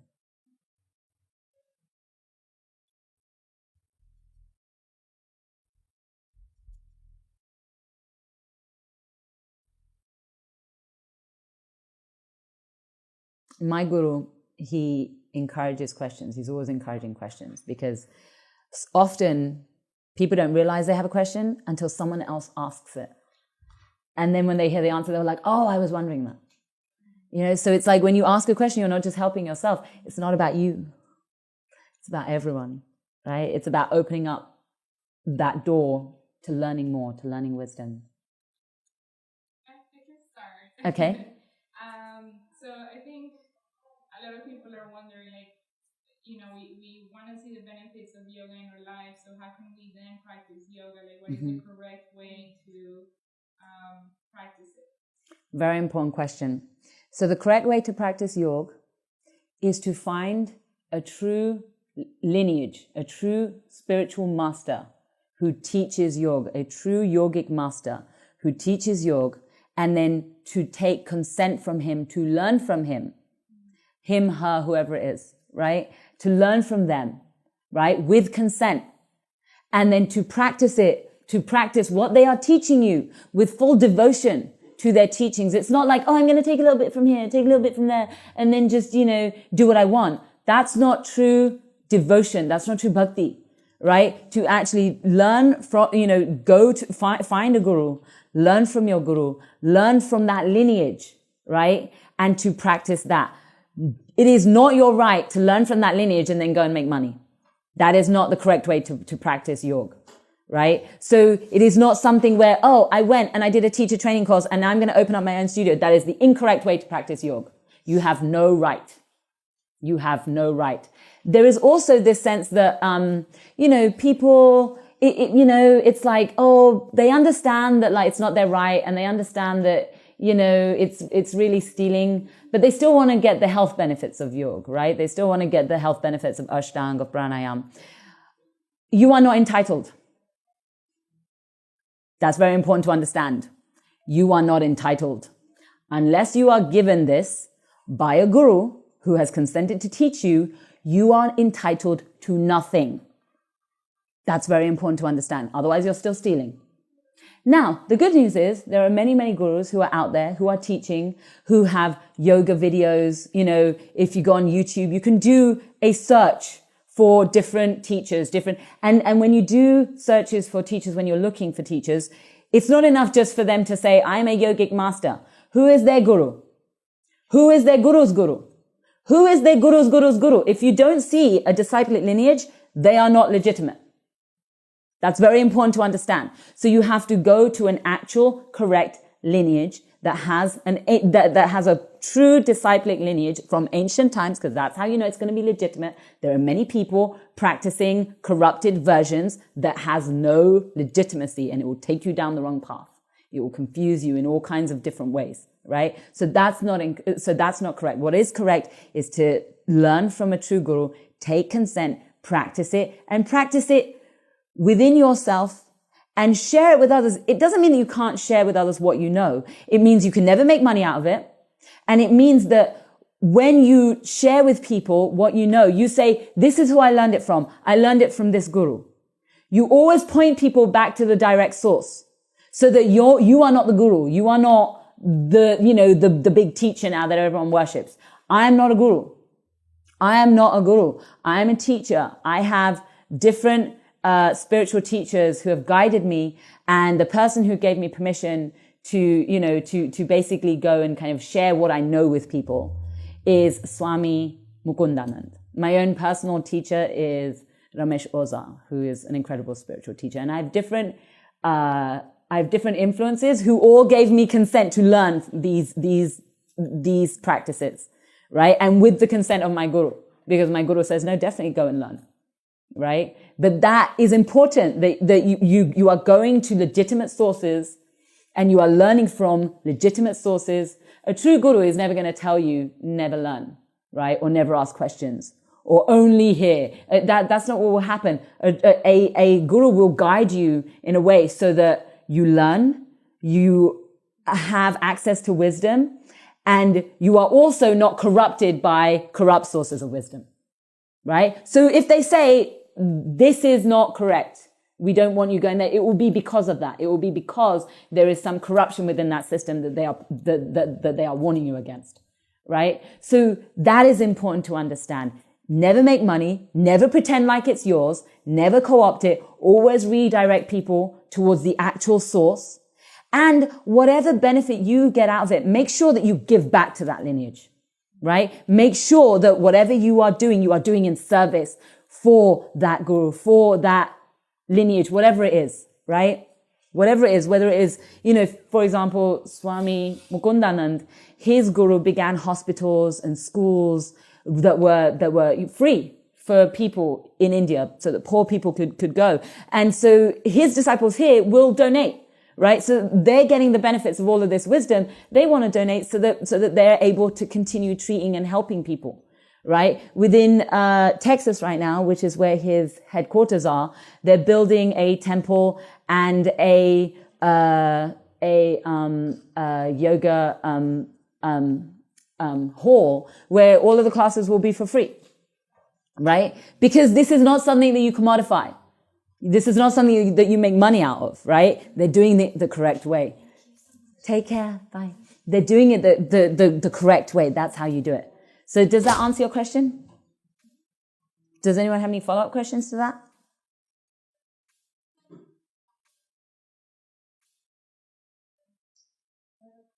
Not directly what we were talking about, but right now I'm seeing a lot of like right-wing Hindu agenda to use yoga and say that this is our, so I'm Indian, and I've had people write me and say like only Hindu people can teach yoga, only Hindu people should be sharing yoga. And this is where we come from, and I identify with like this is where we come from, it is ours, but I don't fully agree with what is happening in the name again of yoga by taking it and then trying to say other people don't have access. So I'm curious your thoughts on this. So this is where decolonizing is very important, right? So there are going to be people who have their own agendas. There are also going to be people who want to protect our wisdom, right? Who want to protect our wisdom and who want to defend it from being corrupted and who want to defend it from being stolen, right? For the last 50 years, we've seen our wisdom of yoga being stolen systematically and people profiting off it. And it is literally the theft of our people, the theft of our ancestors, the theft of our land. So there are different cultural, spiritual practices from all over the world that belong to those lands. The people who teach those different spiritual practices should be people of those lands. That is how it should be. If you are someone who has been accepted by a guru, and that guru has shared wisdom, and that guru has given you permission to teach that wisdom, even if you are not of that particular bloodline or that particular race or you were even born there, right? But you are now within this disciplic lineage, then you have a right to teach it. But if you do not have that permission, and if you have not put in the work to actually get to that point where someone will give you that permission, no, you should not be teaching it. And you see, there are people who are not Hindu, have no respect for this path, this is our wisdom. They have no respect for that whatsoever. In fact, they will say terrible things about Hinduism and then call themselves yoga teachers while making money off of our wisdom, right? It is not that we should not be critiquing society. It is not that we should not be critiquing corrupt things within our society. It is that we should not be allowing other people to take advantage of that to steal from us. So yeah, when it comes to who should teach yoga, because if you've been accepted into a disciplic lineage, that means you're now Hindu. So yeah, now you have a right by the consent of your lineage to teach. You don't have to be Indian. It's not a race thing. It's about whether or not you've done the spiritual work to get to that point where you are at that level of consciousness to be able to teach. And this is true. We have many, many gurus from all over India who have disciples from many different races, from many different parts of the world. They have taught them how to teach. They have sent them to teach, right? They have sent them back to their lands to share that wisdom with their own people so that they can benefit from that. The sages of India didn't put any copyright on our wisdom because it was for the world. But that doesn't mean that anyone has the right to steal from us. So that is how it is very important to decolonize ourselves. Because what we see is many people will use the propaganda and will say, oh, but that's right-wing people, that's just right-wing people. Meanwhile, no, it's totally fine. You know, all you white people or you know, all of you people who have no right can just carry on. And people use that as an excuse. Oh, those are just the right-wing Hindus. You don't need to listen to them. It feeds in to this continuous mentality of colonization where we can take and take and take. And anything that you say to defend yourself is wrong. So that is also a big problem. That when we try to defend ourselves, people say, you're an extremist. Think about that. Yeah, it's a serious problem. And that doesn't mean that there aren't people with their own agendas. But it is very important for us to actually understand what is really happening here. Where is the colonization happening here? Right? Who is colonizing who here? Who is defending what? If you're trying to defend your own wisdom and people are like, you're an extremist, I have total right to use whatever belongs to you. Who's wrong? Who's the extremist? Who's the tyrant? So it's very important to understand that. Any other questions? Do you have any, Patty? It's my tomorrow. So that's actually a good thing. So tomorrow in this space, 6 to 8, there will be Indigenous feminism. There will be a talk on Indigenous feminism, a presentation. Patty will be presenting on that. And Patty has many ancestral backgrounds, but is half Native Alaskan, is also descended from the Iroquois on the East Coast, and is part Taino, part Black, part Irish. And so Patty comes from many different Indigenous ancestors.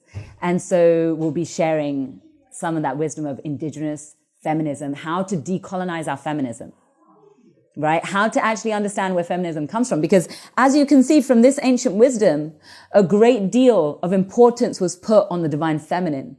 A great deal of respect was given to the divine feminine and to the rights of women and to the rights of people who don't fall under the male identity, right? And so how do we understand that? How do we truly reconnect with that? No matter what part of the world we come from, and no matter how much we are colonized, how can we decolonize ourselves enough to actually start to reconnect with Indigenous feminism? Patty will be talking about that tomorrow. And also understanding how much of the current feminism movements have been co-opted from Indigenous feminism. Like the suffrage movement was really co-opted from European women. That's a whole other story. But you'll hear all about it tomorrow. Last year as well. Any other questions before we go? You can also, my card is outside on that table there. If you have questions, but maybe you're too shy, or maybe it can't, a question surfaces later on, feel free to email me. You can email me and let me know. And I'm happy to answer your questions. I do a lot of traveling, so it might be a few days or maybe a few weeks before I get back to you, but I will definitely get back to you. So, Make a couple of announcements. mm-hmm. So, hey everyone, my name is Michelle with Organize Florida. This is the Organize Florida office. So we're a community organization that does, a lot of political work, civic engagement, just a lot of stuff, and it's based on justice, right? Racial justice, reproductive justice. So if you're interested in getting more involved, have your information or, talk to me afterwards. So that's one announcement. Also, we're so lucky to have Sarna here and Patty and John, and, they're traveling and, just giving us all this wisdom. So I'm asking if you can please, if you're able to give a donation to cover for the expenses. I'm going to just pass this around. Thank you. Thank you all so much for coming. I really appreciated all of you and sitting so patiently and listening so attentively. Thank you so much. I appreciate all of you. Of course. Also, I forgot to mention, so on my card, it says Seattle Bhakti Yoga. You can actually go on SoundCloud and look that up, and you will find all of the podcasts. And you can search for me on Facebook, and you can message me on Facebook. I have a public page and I have a private profile. The private profile doesn't have any pictures of me or anything like that because I get attacked a lot for the work that I do by right-wing forces. And so, but you can message me either and find me there. You can find Women of Color Speak Out. That's our group, our sisterhood. That's on Facebook as well. WOC Speak Out. And our website is wocspeakout.com. So you can always be in touch with us there. And on YouTube, you can look for me, Zana Joshi, or Women of Color Speak Out. If you look for me, you'll see a bunch of hate videos. A bunch of hate videos. Because that's what happens. You do the work and you get attacked. And That's when you have to manifest courage.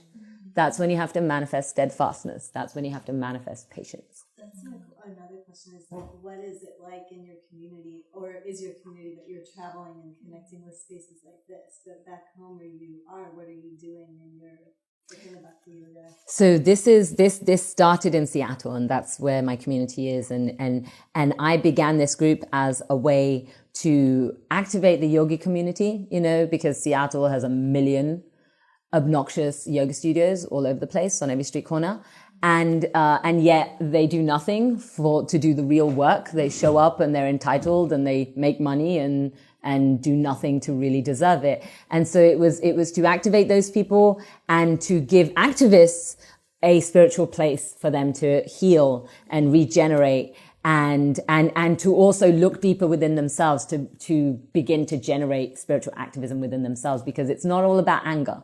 Yeah, you should be angry when things are wrong, when injustice is happening, you absolutely should be outraged. But the motivation for that anger should be love. It shouldn't be fear. It shouldn't be hate. And so in order to do those two things, that was why I actually began Seattle Bhakti Yoga with the permission of Swamiji. And who actually was the first one to actually say, why are you not teaching? And I was like, what? And kind of tried to ignore it for a while. And then it became clear that he wasn't just suggesting it. And so, a suggestion from a guru is not a suggestion. So, and of course, this is one of the reasons why so many people don't want to do the work, because they want to be entitled to everything, but they don't want to actually do the work, right? That's why so few people have a right to teach. That's why you have to be Hindu to teach this path, right? And we have to understand that. If we don't understand that, we're going to do all kinds of, the other day someone was asking me, oh, I want to wear a bindi. Can I wear one? And I said, are you Hindu? Because this means I am Hindu. This is an identity marker. I am Hindu. That's what this means. Are you Hindu? And they said, no. And I said, then you can't.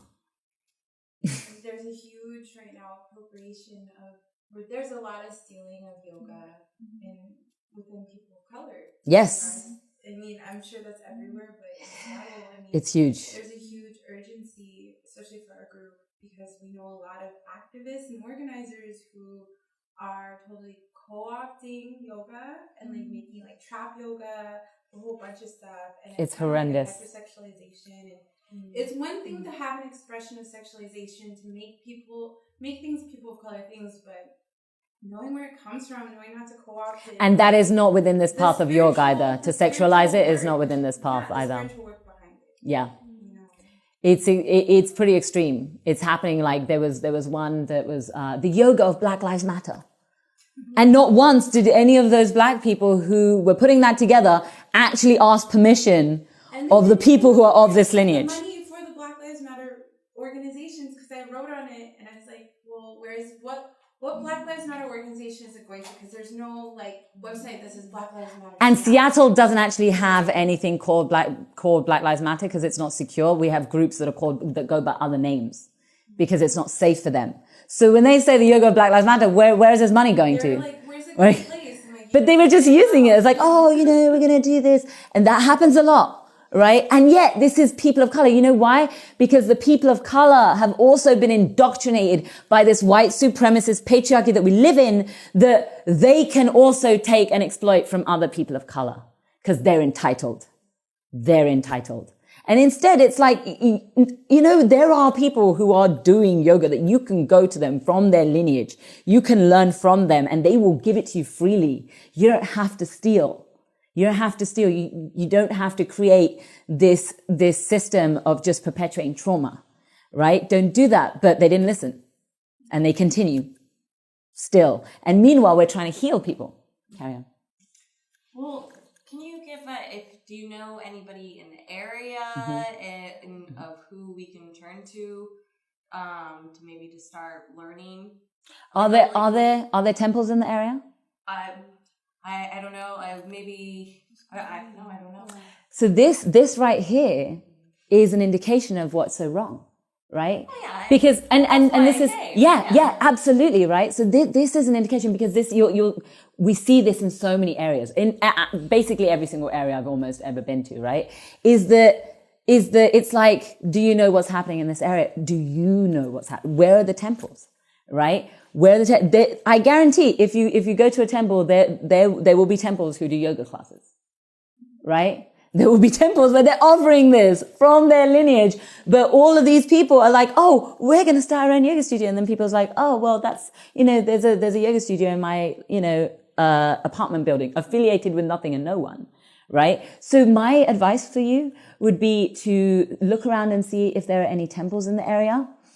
Find out what lineage those temples are from, right? Like, and see, like, does this come from, like an ancient lineage?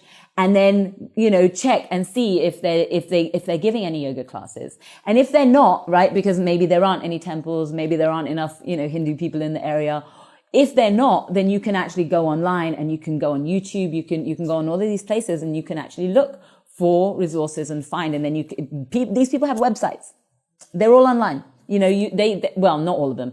Many of them who are trying to help people in the West heal and trying to help people in the West do the right thing, they are offering resources. So that would be the next step. So the first step is check in your own area, look around, ask, and then go to those classes. And then if not, then, then check online, see what you can find and what you resonate with, right? Because it's not just this idea of like, oh, this is a guru and then I'm going to sick myself on him, right? You have to have a relationship with your guru, right? Like there has to be, like you have to love your guru, right? If you don't love the person teaching you, you're not going to learn from them, right? You're not going to learn from them because your heart's not going to be open. And they themselves are not going to want to teach you because that relationship is not there. So it's this, and also one thing as well is that don't feel anxious if you don't find a guru immediately. Right? What you can do is you can read texts, right? What you can do is you can read texts. You can watch those YouTube videos. You can read up, you can study. And through studying, you can continue your practice and pray, right? Bhakti Yoga, it's about building a relationship and God operates on a consent basis. That's why you have to pray, because until you say, I want you in my life, until you say, I want a guru, your guru is not going to show up because your guru is not going to force themselves on you. They're going to want to know that you want them there. And God is going to want to know that you want God there. And then when you see that, you'll start to notice that these things will show up. Right? So don't feel anxious. Don't worry if it doesn't happen immediately. Sometimes it might take years. That's okay. It will happen when you're ready.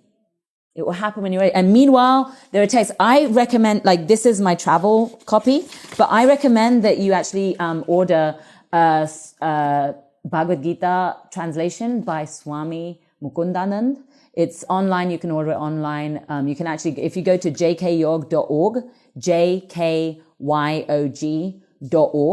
and you can order their books. You can watch videos of him speaking on YouTube.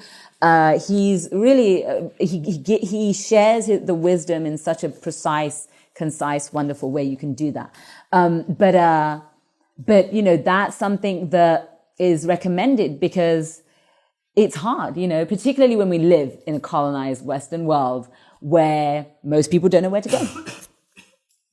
And that's one of the other reasons why, if I visit an area and, often I'm invited, but, I don't just show up somewhere. I'll wait for someone to ask me to be here, right? Because again, I operate on a consent basis, it's not this thing of like, I'm going to impose myself on people. It's this idea of, is there a need here? Do you want this? Is there a need for healing? And there almost always is, right? But that has to be known. So that's why I show up. And then also you can go to, SoundCloud and listen to my podcast as well and start to learn from those. I absolutely give you my consent. That's why I put them out there so that people can learn and listen. Any other questions? Did you have any questions, John? No? Okay. Don't want to leave you out. I will say that, because I know you're not going to talk too much about what you're doing, or I'll do it. Some other work that Zarna does a lot is working with a lot of youth working with a lot of healthy masculinity circles. We have a lot of men of color who do a lot of organizing, and I mean everywhere, but we've got a lot of diverse communities, and so each one is so different and has very similar issues of colonization and patriarchy and unhealthy masculinity that Sarna worked on a series, and you can check it out on our Facebook as well. A series in response to a lot of the patriarchy that our group experiences, she experiences, all of us have experienced somehow in some different, volume. Like, she made these amazing videos in response about unhealthy masculinity, in response to patriarchy, and I would really recommend everybody watches those. And I mean, I feel like that's a prerequisite to all my relationships now. No joke. Like, if you can't have a discussion with me, if you can't comfortably sit there and deal with it, and then we can't even, I don't know, go further. But I mean, there's that, and then we constantly share work in other lectures that we do. We have YouTube videos of Zarna's lectures, and there are 3 others of us in the group. This is just 2 out of the 5 of us, and they all are from different communities doing different work. We have Yin, who does a lot of direct action work, a lot of restorative justice work, and a lot of youth mentorship work and anti-Blackness within the Asian communities. And so Yin is Taiwanese identified. Asian American woman, and then Afrin is one of our medicine women of the group. She does Ayurveda, and she actually hosted an Ayurveda conference in Seattle like last week or the weekend before last. She went back to India and studied traditional Ayurveda. And she is also from India. And she's also from India as well. Yeah. Has done a lot of work within the tech industry. And now it's doing work within medicine and health. And then Sarah is currently getting her PhD in the South right now. In sustainable communities. In environmental justice. She's one of our founding Black Lives Matter organizers of Seattle. Yeah. She identifies as both Black and East African. And Sarah does amazing just political work, but also grassroots work. And she does it both so well. I'm like trying to get something. I don't even know. But that's all. So one of the amazing things that Sarah did was she was a student at the University of Washington, which is like just one of the grossest like campuses you've ever been to in terms of patriarchy, rape culture, the fraternities. Greek Row is where all of these fraternities are. And they're just basically places where gang rape happens just all the time, And she did a rally called Check Your Privilege Rally, where they basically held this rally to protest this on Greek Row, to protest this fraternity culture and to talk about the rape culture, to talk about consent. And so many amazing women showed up and shared their stories and said, this is, and it's like, what is consent? We don't even teach that to our youth. We don't even teach that to our young women and men and queer and trans siblings. Like, everyone's just walking around continuously traumatizing everyone else because they don't know how to even ask for permission. They don't even know how to live their lives on a consensual basis. And so that was one of the things. And of course, Sarah got, a lot of hate for that and a lot of rape and death threats. And, it's something that we deal with on a consistent basis. Arizona, from all of everywhere. the country. Everywhere. Getting feedback from fraternities and sororities on a national level. And it started a whole entire campus-wide discussion. I had to report all the sexual assaults on campus. I'd say at least 80% of them came from fraternity parties. Of course. And so it started a whole greater discussion. Like, the FBI was investigating the event. Like, taking... Because, all the people who were writing from other states. And it was like... It was, and it's indicative of what happens when you challenge the patriarchy, right? What happens, it's like, at all costs, the patriarchy will demand entitlement to rape. At all costs. Even if they have to expose themselves to do so. And they do, continuously, on a continuous basis. So it happened to Sarah, it happened to me, it's happened to all of us at different levels and different times. And that's why that divine masculinity, that divine femininity, manifesting them, holding each other in a community space, in a safe space, supporting each other, right? Bhakti Yoga is about building community together, right? So that you all, through your relationship with other, you can strengthen your path, you can strengthen your spiritual practice. And in doing that, we start to decolonize ourselves. And we always encourage other groups, like Women of Color Speak Out doesn't belong necessarily to Seattle, to our group of people. Like, we want to encourage other people to have movements like ours. And I joined this movement because I experienced my own patriarchy and felt like I had no other options. And then I joined this group, and then it feels good to have a space of people who are checking in with you on your activism, on your spiritual health, on your mental health, on your physical health, and holding you accountable to the things you need for yourself, and how that's going to reflect the youth, how it's going to reflect other, femmes who are witnessing your work and wanting to do work. It's good to have that collective of people who can check in on you, not just from a professional level, but from a personal level and all these other levels, because we're layered people, and it's easy for us to show one side because it looks good, and it's really difficult. Like today, I left my purse at the restaurant because I was so sleep deprived and tired, and it's I need to have somebody who can be like, you know what, yoga's can be really great for you. And was it great? Was it great? Yes, it was. It was really good to reflect and turn my mind off. Exactly. Someone else's hands. No. Yeah. But yeah, it's good to have people who can check in with you, because we're used to having a capitalistic way of being activists and organizers and healers and nurturers, that we're expected that if we don't take time for self-care, if we don't take time for rebalancing out our own spirits, our own physical well-being, emotional, spiritual, that we're failures, or we're being lazy, or all these other things, when we're not machines. We're not machines. We're not machines, and we need to engage with the people we do organizing with, our families, our friends, as though we are human beings. That's why it's so important to do it together. Because if you're just doing it by yourself, that's the capitalist model, right? The capitalist model is you're supposed to go and join a gym and then go and spend your time and be miserable, being judged, judging others, wearing the right clothes, with the right water bottle, on the right treadmill for the right amount of time, and, all of this stuff, and you're supposed to join the right clubs, and you're supposed to go to the right, yoga studio, and you're supposed to do all of this stuff. And it's the capitalist model of me, individual, judgment, isolation, loneliness, right? But when we come together with a more decolonized process of, this is about our community, how do we heal together?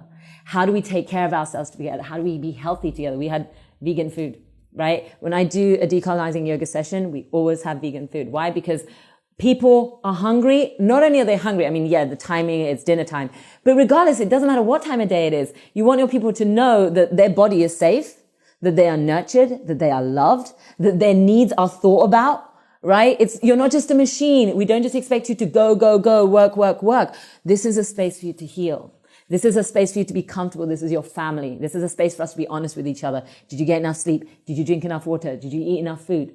Right? It's okay. You can relax here. You can relax. Don't worry. It's going to be fine. We're going to tell the truth. It might be a bit difficult, but we're going to get through it together. Right? And that's healing. That's, instead of self-care, it's community care. And that's what we always advocate, that if you're just doing self-care by yourself, we question your self-care. Right? We question it. It's not really self-care, because you're in this isolated, lonely thing. Now, it's different if you're an introvert and you're like, oh, but I want to meditate. Okay, that's fine, right? If the practice itself involves being alone, no problem with that whatsoever. But if it is this idea that, oh, I want to be healthy, I want to do this, I want to do that, but you're doing it alone when you could be doing it with others and helping everyone be healthy, that's a much more fulfilling practice. And it's fulfilling on many different ways, on many different levels. Yeah. Anything that you wanted to ask? I know that there were several questions that you had last time we saw each other. No, I guess they were more for my personal goals, I guess. Mm-hmm. Okay. That's fine. Just wanted to check. Yeah. You all stayed past time. I really appreciate that. Thank you.